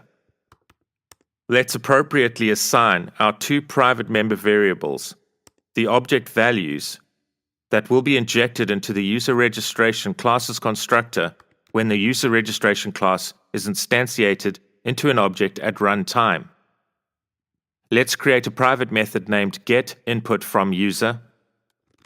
This method contains two parameters, one parameter of the user registration field enum type and the other of the string type. Let's create a local string variable named fieldVal. This string variable will store the user's input. Let's create a do loop. the do loop's condition returns true if the user's input is deemed invalid by the fieldValid method. So when the fieldValid method returns false within the while condition, the while condition returns true, which means the do loop will perform a subsequent iteration. The effect of this is an appropriate message will be outputted to the user, instructing the user that the input just entered is invalid. The user will then be prompted once again to enter a value for the relevant field. So the user will be prompted for a particular field's value until the user's input is deemed valid by the validation code. Let's write code within the do loop to prompt the user for the user's input for the appropriate field. Let's assign the user's input to the fieldVal string variable. In the fieldValid method, let's call the validatorDel delegate and pass in appropriate arguments. Let's write code that will output text in an appropriate format when the user input is deemed as invalid.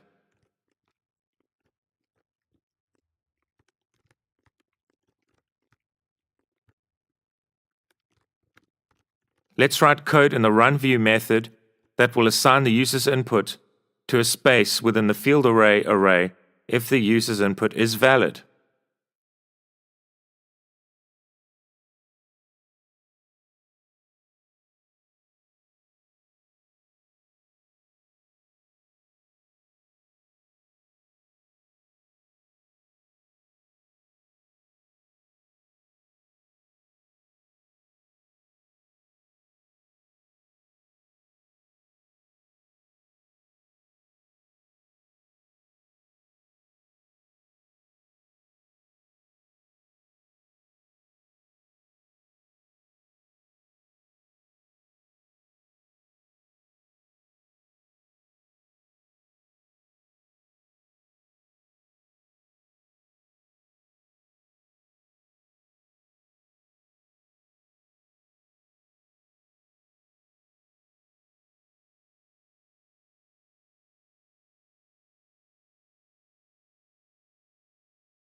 Let's write a private method that will save the user's registration information to the user's database table in our SQLite database.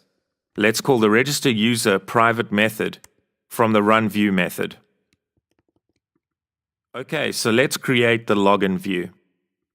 Let's add a class to the views folder named userLoginView.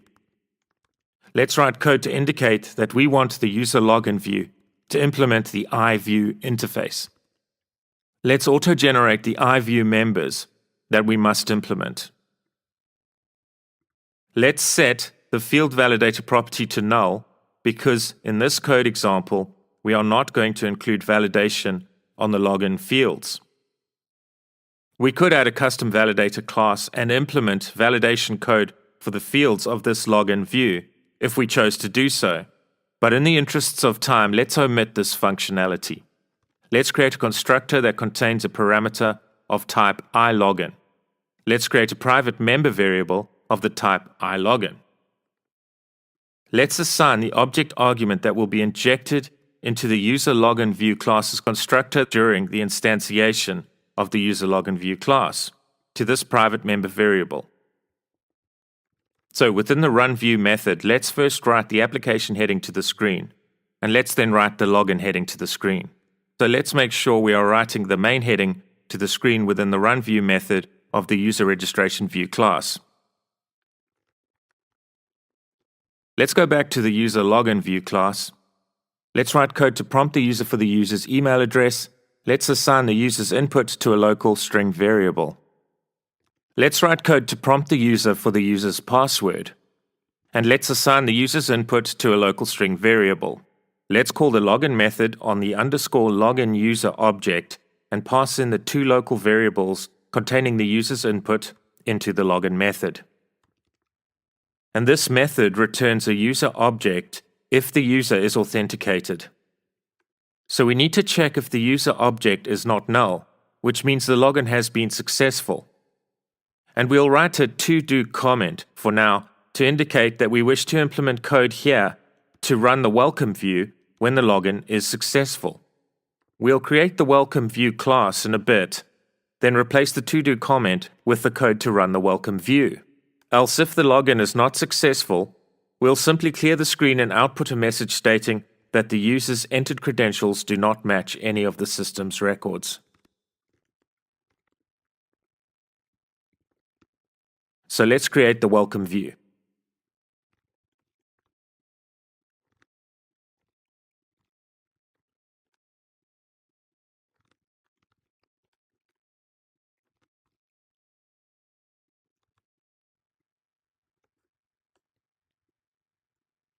In the runView method of the user welcome view class, we are simply outputting a message welcoming the user to the cycling club.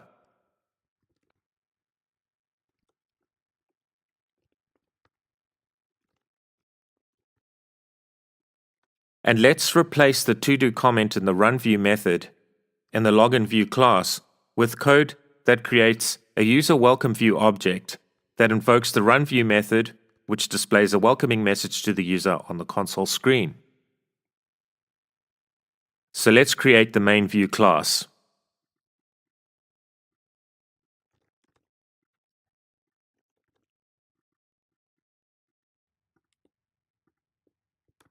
We'll set the field validator to null because this view doesn't have any fields that require validation.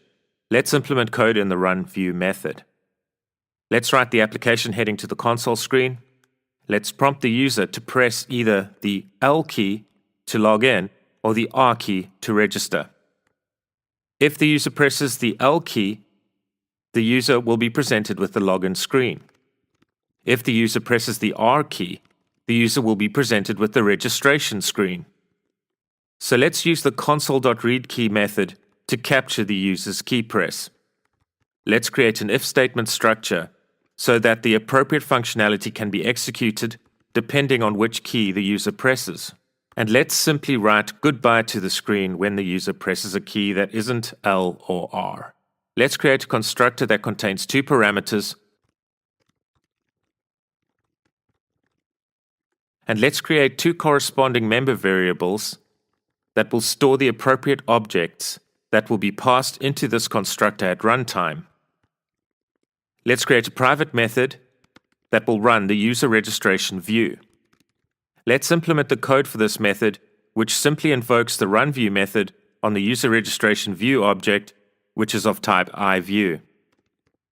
And let's also write a private method that invokes the user login view. Let's go back to the if statement. And if the user has pressed the R key, we want to present the user registration view. And once the user is successfully registered, we want to present the user login view.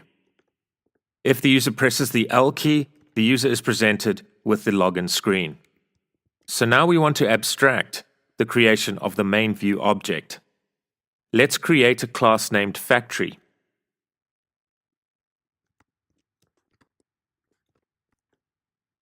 Let's make it a public static class. Let's create a public static method named getMainViewObject that returns an object of the iView type. Let's create a login object. This object will be used to authenticate the user. But it looks like I forgot to implement the authentication logic. So let's create a class within the data folder and name it loginUser. We are going to need two namespace directives in this class. So let's create a namespace directive for the club membership.models namespace, and let's also create a namespace directive for the system.link namespace. This class must implement the iLogin interface, and let's auto-generate the members of the iLogin interface that must be implemented. So the iLogin interface only contains one method, a method named login. It contains two parameters. One is a string parameter for the user's email address, and the other is a string parameter for the user's password. And now we can simply write code that compares the user's email address and password with the records stored in the user's database table in our SQLite database. If the user is registered with the application, the first or default extension method returns a user object. If the user is not registered with the application, null is returned.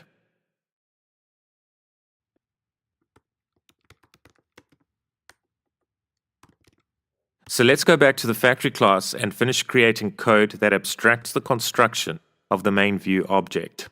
So in order to create the main view object, we must create an object derived from the user login view class and an object derived from the user registration view class.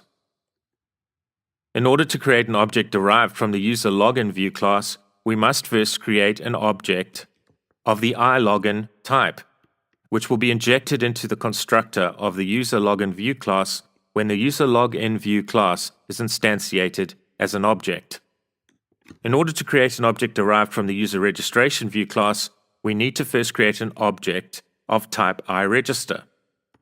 The user registration view class's constructor also contains a parameter for a custom field validator object.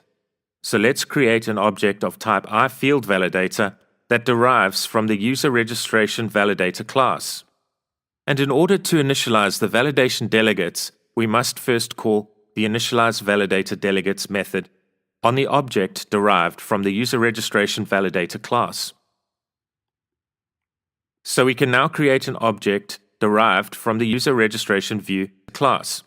In order to create the object successfully, we must inject an object derived from the register user class and an object derived from the user registration validator class into the user registration view class's constructor. We can now also create an object derived from the user login view class and inject an object derived from the login user class into the user login view class's constructor. We are now able to inject the object derived from the user registration view class and the object derived from the user login view class into the main view class's constructor when constructing the object derived from the main view class. Then we can write code to return this object from the getMainViewObject method. So notice something very important that is going on here when we construct our objects. All our class's constructor parameters are not concrete types. They are interface types. We are adhering to the dependency inversion principle, which is represented by the last letter of the SOLID acronym. The dependency inversion principle states that classes should never depend on concretions, but rather should only depend on abstractions. So in this method, we have implemented very basic dependency injection functionality. So when the MainViewObject is created using the getMainViewObject method, an object derived from the user login view class and an object derived from the user registration view class is automatically injected into the MainView class's constructor. The MainView class's constructor contains two parameters that are of the iView type. The user registration view class implements the iView interface, and the user login view class also implements the iView interface. So now the way we have designed this application should allow for the calling client code to be rather simple. So in the main method, we can simply get an object derived from the MainView class by calling the factory class's getMainViewObject static method. See how clean the client code is. This is because we have abstracted away all the complexities of constructing an object derived from the MainView class. Then all we need to do is invoke the object derived from the MainView class's runView method to run this application. And that is our application pretty much written. But inevitably there will be bugs. Let's test the code.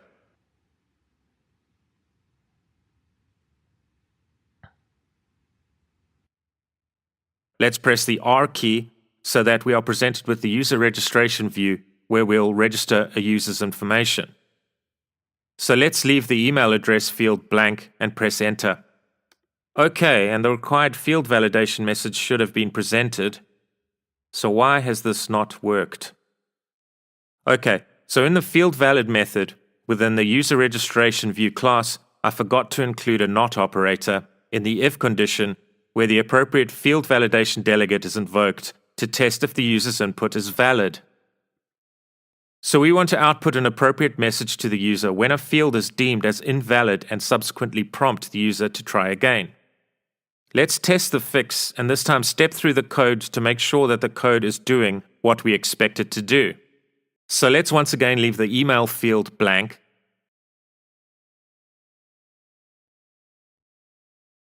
Great, and this time the code that outputs an appropriate invalid field message is run.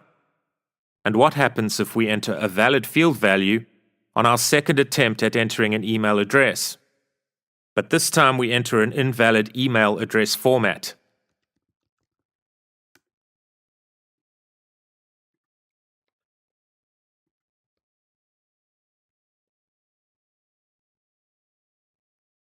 Great, that is working as expected. And now let's enter a correct email address.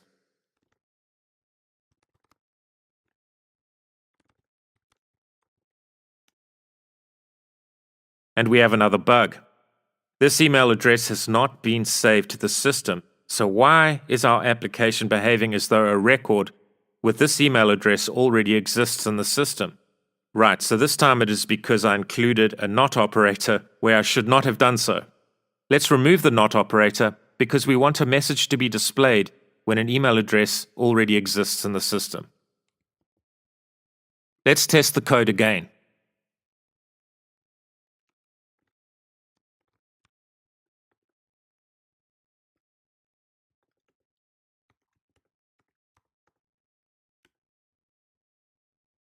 Great, that is working as expected. So I don't like the formatting of the prompts at the moment.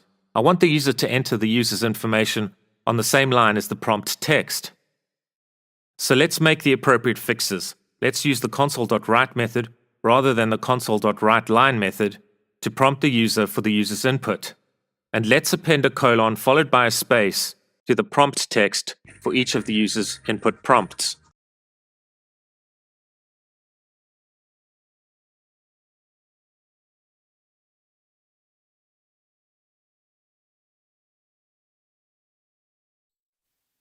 Okay, so let's test the code.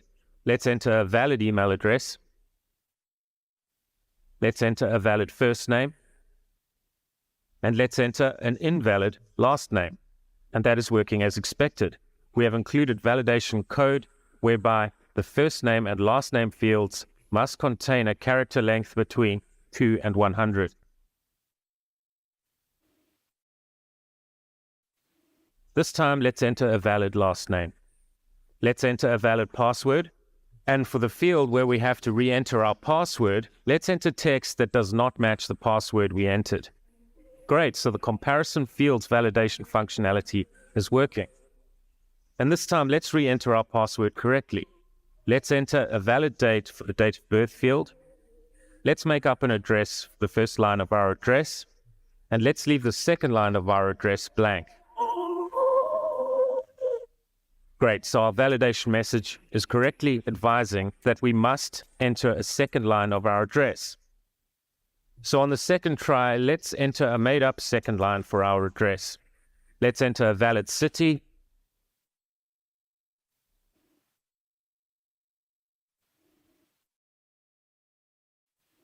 And let's enter a postcode in a correct UK postcode format. Great, so we have successfully registered Carl Smith as a member of the cycling club. So let's press any key to continue to the login screen. And let's enter our credentials.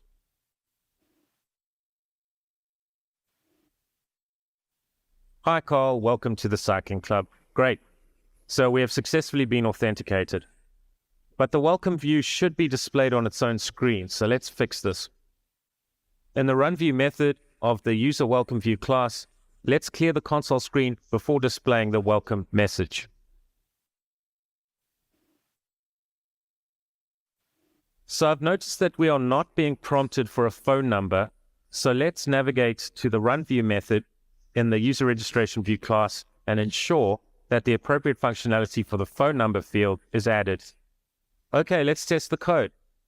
And we can use the made-up data for Carl Smith again because I've removed the record we added earlier from the user's database table because a null value had been added into the phone number field.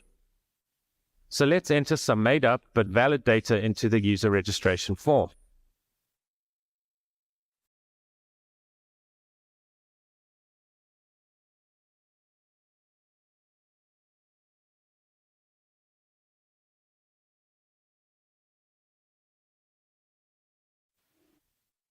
And let's open our SQLite database named clubmembershipdb.db in the SQLite browser client application.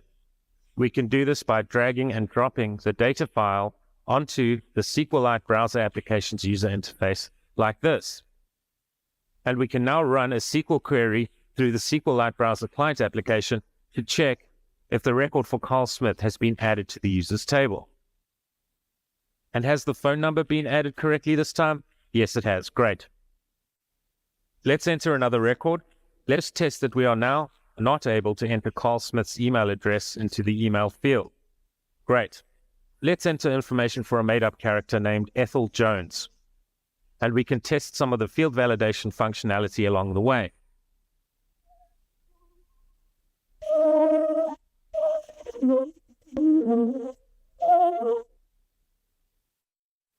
Okay, let's log in as Ethel Jones.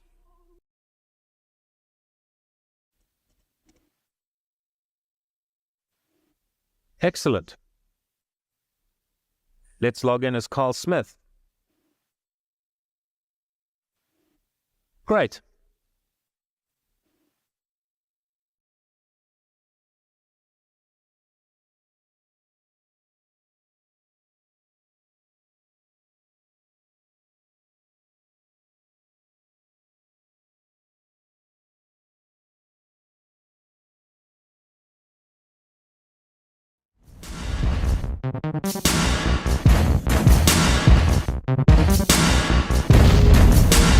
Hi and welcome. This tutorial is being created to help with your understanding of covariance and contravariance when using delegates in C#. In the first part of this tutorial on delegates, I've mentioned that the return type and parameter types of the method referenced by a delegate object must match the return type and parameter types defined in the relevant delegate's definition. But I also mentioned that the return type and parameter types of the relevant method definition don't have to match with the relevant return type and parameter type's delegate definition exactly. So what does this mean? The C# language allows for the developer to have a little bit of design flexibility when it comes to a delegate's compatibility with a method. Covariance and contravariance provide flexibility when matching a delegate definition with a method definition. Covariance permits a method to have a return type that is more derived than that defined in the relevant delegate. If you are unfamiliar with what is meant for a class to be more derived or less derived than another class that is a member of the same inheritance hierarchy, please check out 2 tutorials which were provided by this channel as part of a C# for Beginners course, one on C# inheritance and the other on C# polymorphism. A link to these tutorials can be accessed from the cards in the right-hand corner of your screen, and links to these tutorials have also been included below in the description. Contravariance permits a method that has parameter types that are less derived than those in the relevant delegate type. If you haven't yet subscribed, please consider subscribing and please ring the bell so that you can be notified of content on advanced C# concepts and much more.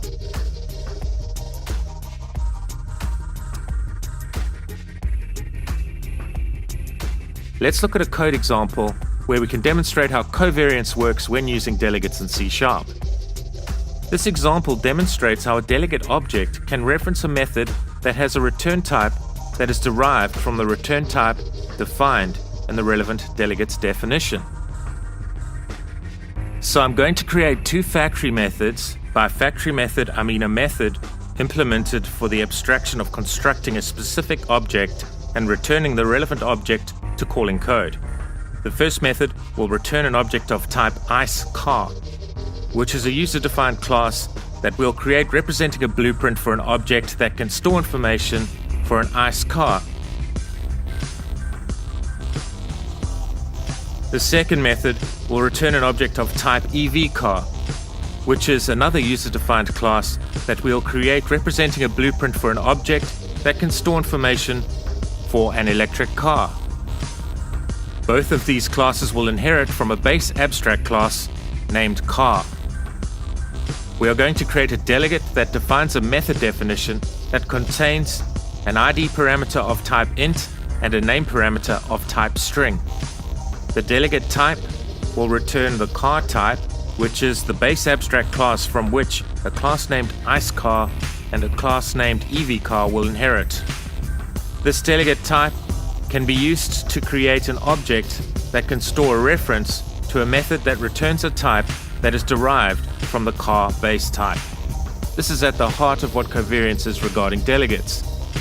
Even though the return types of the delegate and the method it references are not an exact match, because the return type of the delegate is the base class for the return type of the method, the C# compiler allows the delegate to reference the method. Let's create a .NET Core console application.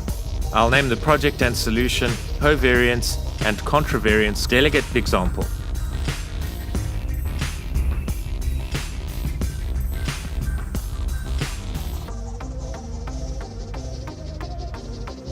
Let's create an abstract class named car. Let's add two auto-implemented properties to the car user-defined class. One named ID of the integer data type, and the other named name of the string data type. Let's add a virtual method that doesn't contain any parameters and returns a value of type string. Let's name this method getCarDetails. This method is very basic and returns an interpolated string value containing the values for the ID and the name properties. So let's create our first class that inherits from the car abstract class. Let's name this class IceCar. And we are going to keep this example very basic so that we can focus our attention on the topic of this tutorial, namely applying covariance and contravariance when using delegates in C#. So let's override the getCarDetails method. This method will simply return an interpolated string value, which will contain a value returned from its base method counterpart, followed by the text, which will contain a hyphen followed by the text internal combustion engine, ICE.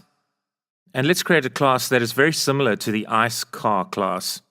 But this class will serve as a blueprint for objects that store information about an electric car. So let's duplicate the IceCar class and change it so that it is appropriate for our EVCar class. So this class is named EVCar. So the getCarDetails method in the EVCar class will return an interpolated string value containing a value returned by its base method counterpart, which will contain the relevant car object's ID and name property values, followed by the string literal -electric. So now let's create a factory class. Let's name it carFactory and let's make this class a static class. And let's create a static method named returnIceCar that returns an object of type IceCar. This method contains two parameters, one of type int and the other of type string. And the code for this method simply returns an object derived from the IceCar type to the calling code. And let's create another method which is almost identical to the returnIceCar method. The only difference being that instead of returning an object derived from the IceCar type, it returns an object derived from the EVCar type. So the question is, can we reference either of these two methods from a delegate object where its delegate definition is an almost exact match of the returnIceCar method definition and the returnEVCar method definition? The only difference being that the delegate will define a method definition that returns the car type, i.e. a less derived type. So let's create a delegate named carFactoryDel that defines a method definition that contains two parameters, one of type int and the other of type string, and returns a value of type car. So in the main method, let's define a delegate named carFactoryDel and assign it the method name of returnIceCar. The returnIceCar method returns an object of type IceCar, and the delegate definition returns the car type. Notice that the C# compiler is not complaining about this because the IceCar type derives from the car type and covariance is allowed in C#. So let's write code to execute the delegate and assign the object to a variable named IceCar. So we'll give this car object an ID of 1 and a name of Audi R8.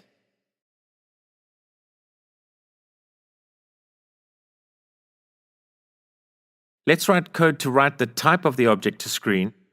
Let's write code to execute the object's getCarDetails method to retrieve the object's available information and write this information to the screen.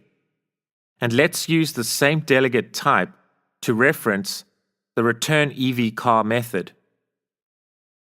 The EVCar type is derived from the car type. So because covariance is permitted in the C# language, the return EVCar method is deemed as compatible with the car factory del delegate.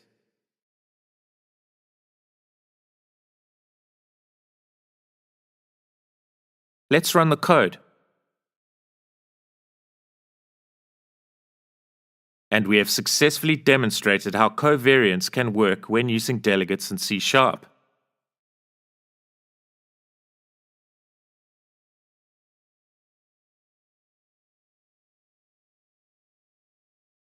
So let's demonstrate how contravariance can work when using delegates in C#.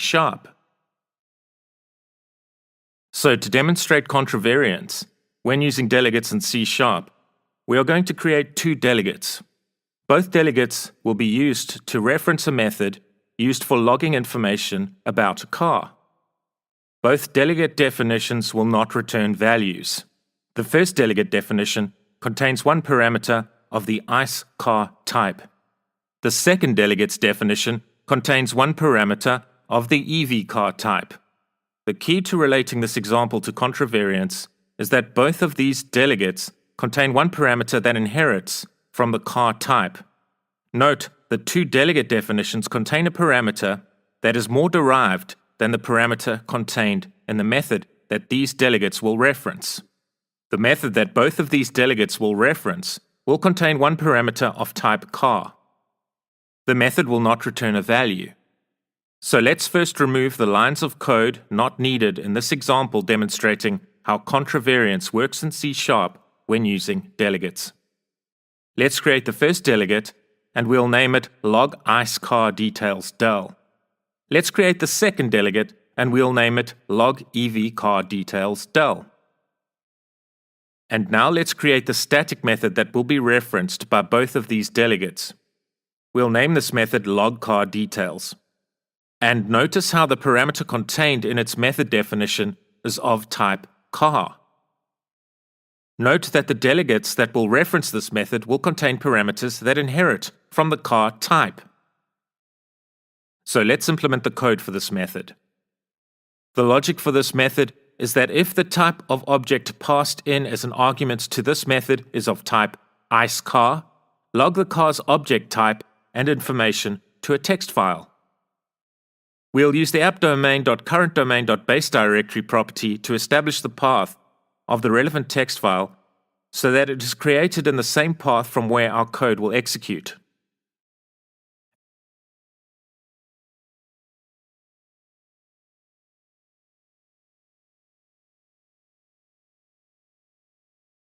Else, if the type of object passed into the logCarDetails method is of type EVCar, log the car's object type and information to the console screen. Else, throw an argument exception. So let's write code to reference the logCarDetails method from our log IceCarDetails del delegate. Let's write code to execute the log IceCarDetails del delegate. Let's write code to reference the logCarDetails method from our log EVCarDetails del delegate. Let's write code to execute the log EVCarDetails del delegate. Notice that even though the parameter contained in the log IceCarDetails del delegate definition is not an exact match of the parameter contained in the logCarDetails method definition, the C# compiler does not complain when we write code where the log IceCarDetails del delegate references the logCarDetails method. And the same is true when we write code where the log EVCarDetails del delegate object references the logCarDetails method. This is because the parameter type contained in the log IceCarDetails del delegate definition inherits from the parameter type contained in the logCarDetails method definition. And the parameter type contained in the log EVCarDetails del delegate definition inherits from the parameter type contained in the logcar details method definition.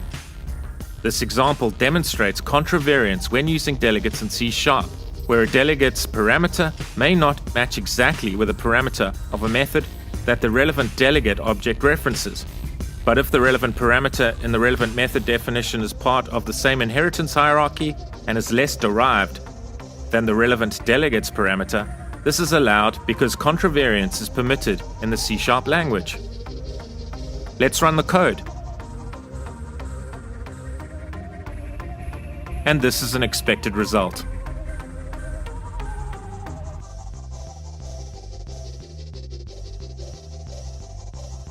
Let's see if the EV cars information has been logged to the relevant text file.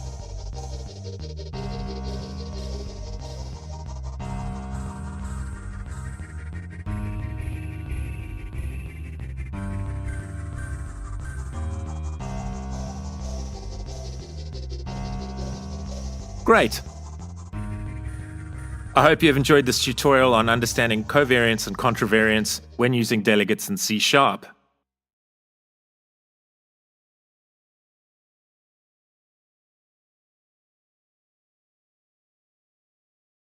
This is the fourth part of a video series on delegates. In this video, we'll look at the func, action, and predicate built-in generic delegates. So before we dive into this topic, we must have at least a basic understanding of generics. Generics is a topic that we'll explore in detail in upcoming videos, but for now a basic understanding will suffice. So what is generics? In C# version 2, generics was introduced. Generics makes it possible to, for example, design classes, methods, and delegates that defer the specification of one or more types until the class, method, or delegate is declared and instantiated by client code.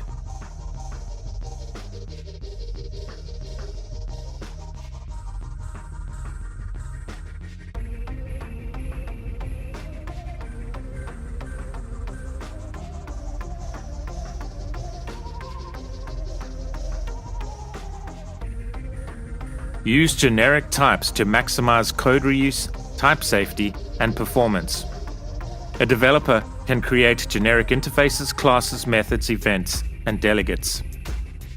In this video, we'll look at three types of generic delegates that are provided in the C# language, namely func, action, and predicate. All of these generic delegates are available in the system namespace.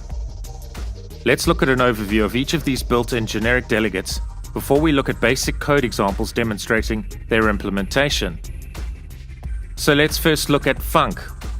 In this depiction, we can see the basic structure for a func delegate. The T represents a placeholder where the developer can pass a type parameter in order to strongly type the parameter relevant to the encapsulated method at compile time. The in keyword in this context means that the parameter type is contravariant. We are not going to be discussing covariance and contravariance in this video, because these topics were discussed in detail in the previous tutorial.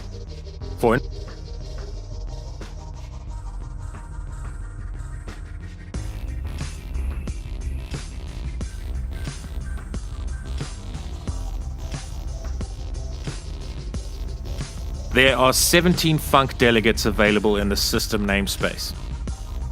This func delegate, for example, can be used to encapsulate a method that contains no parameters and returns a value. There are 16 more func delegates. Here is a func delegate that contains one parameter and returns a value. Here is another func delegate that contains two parameters and returns a value.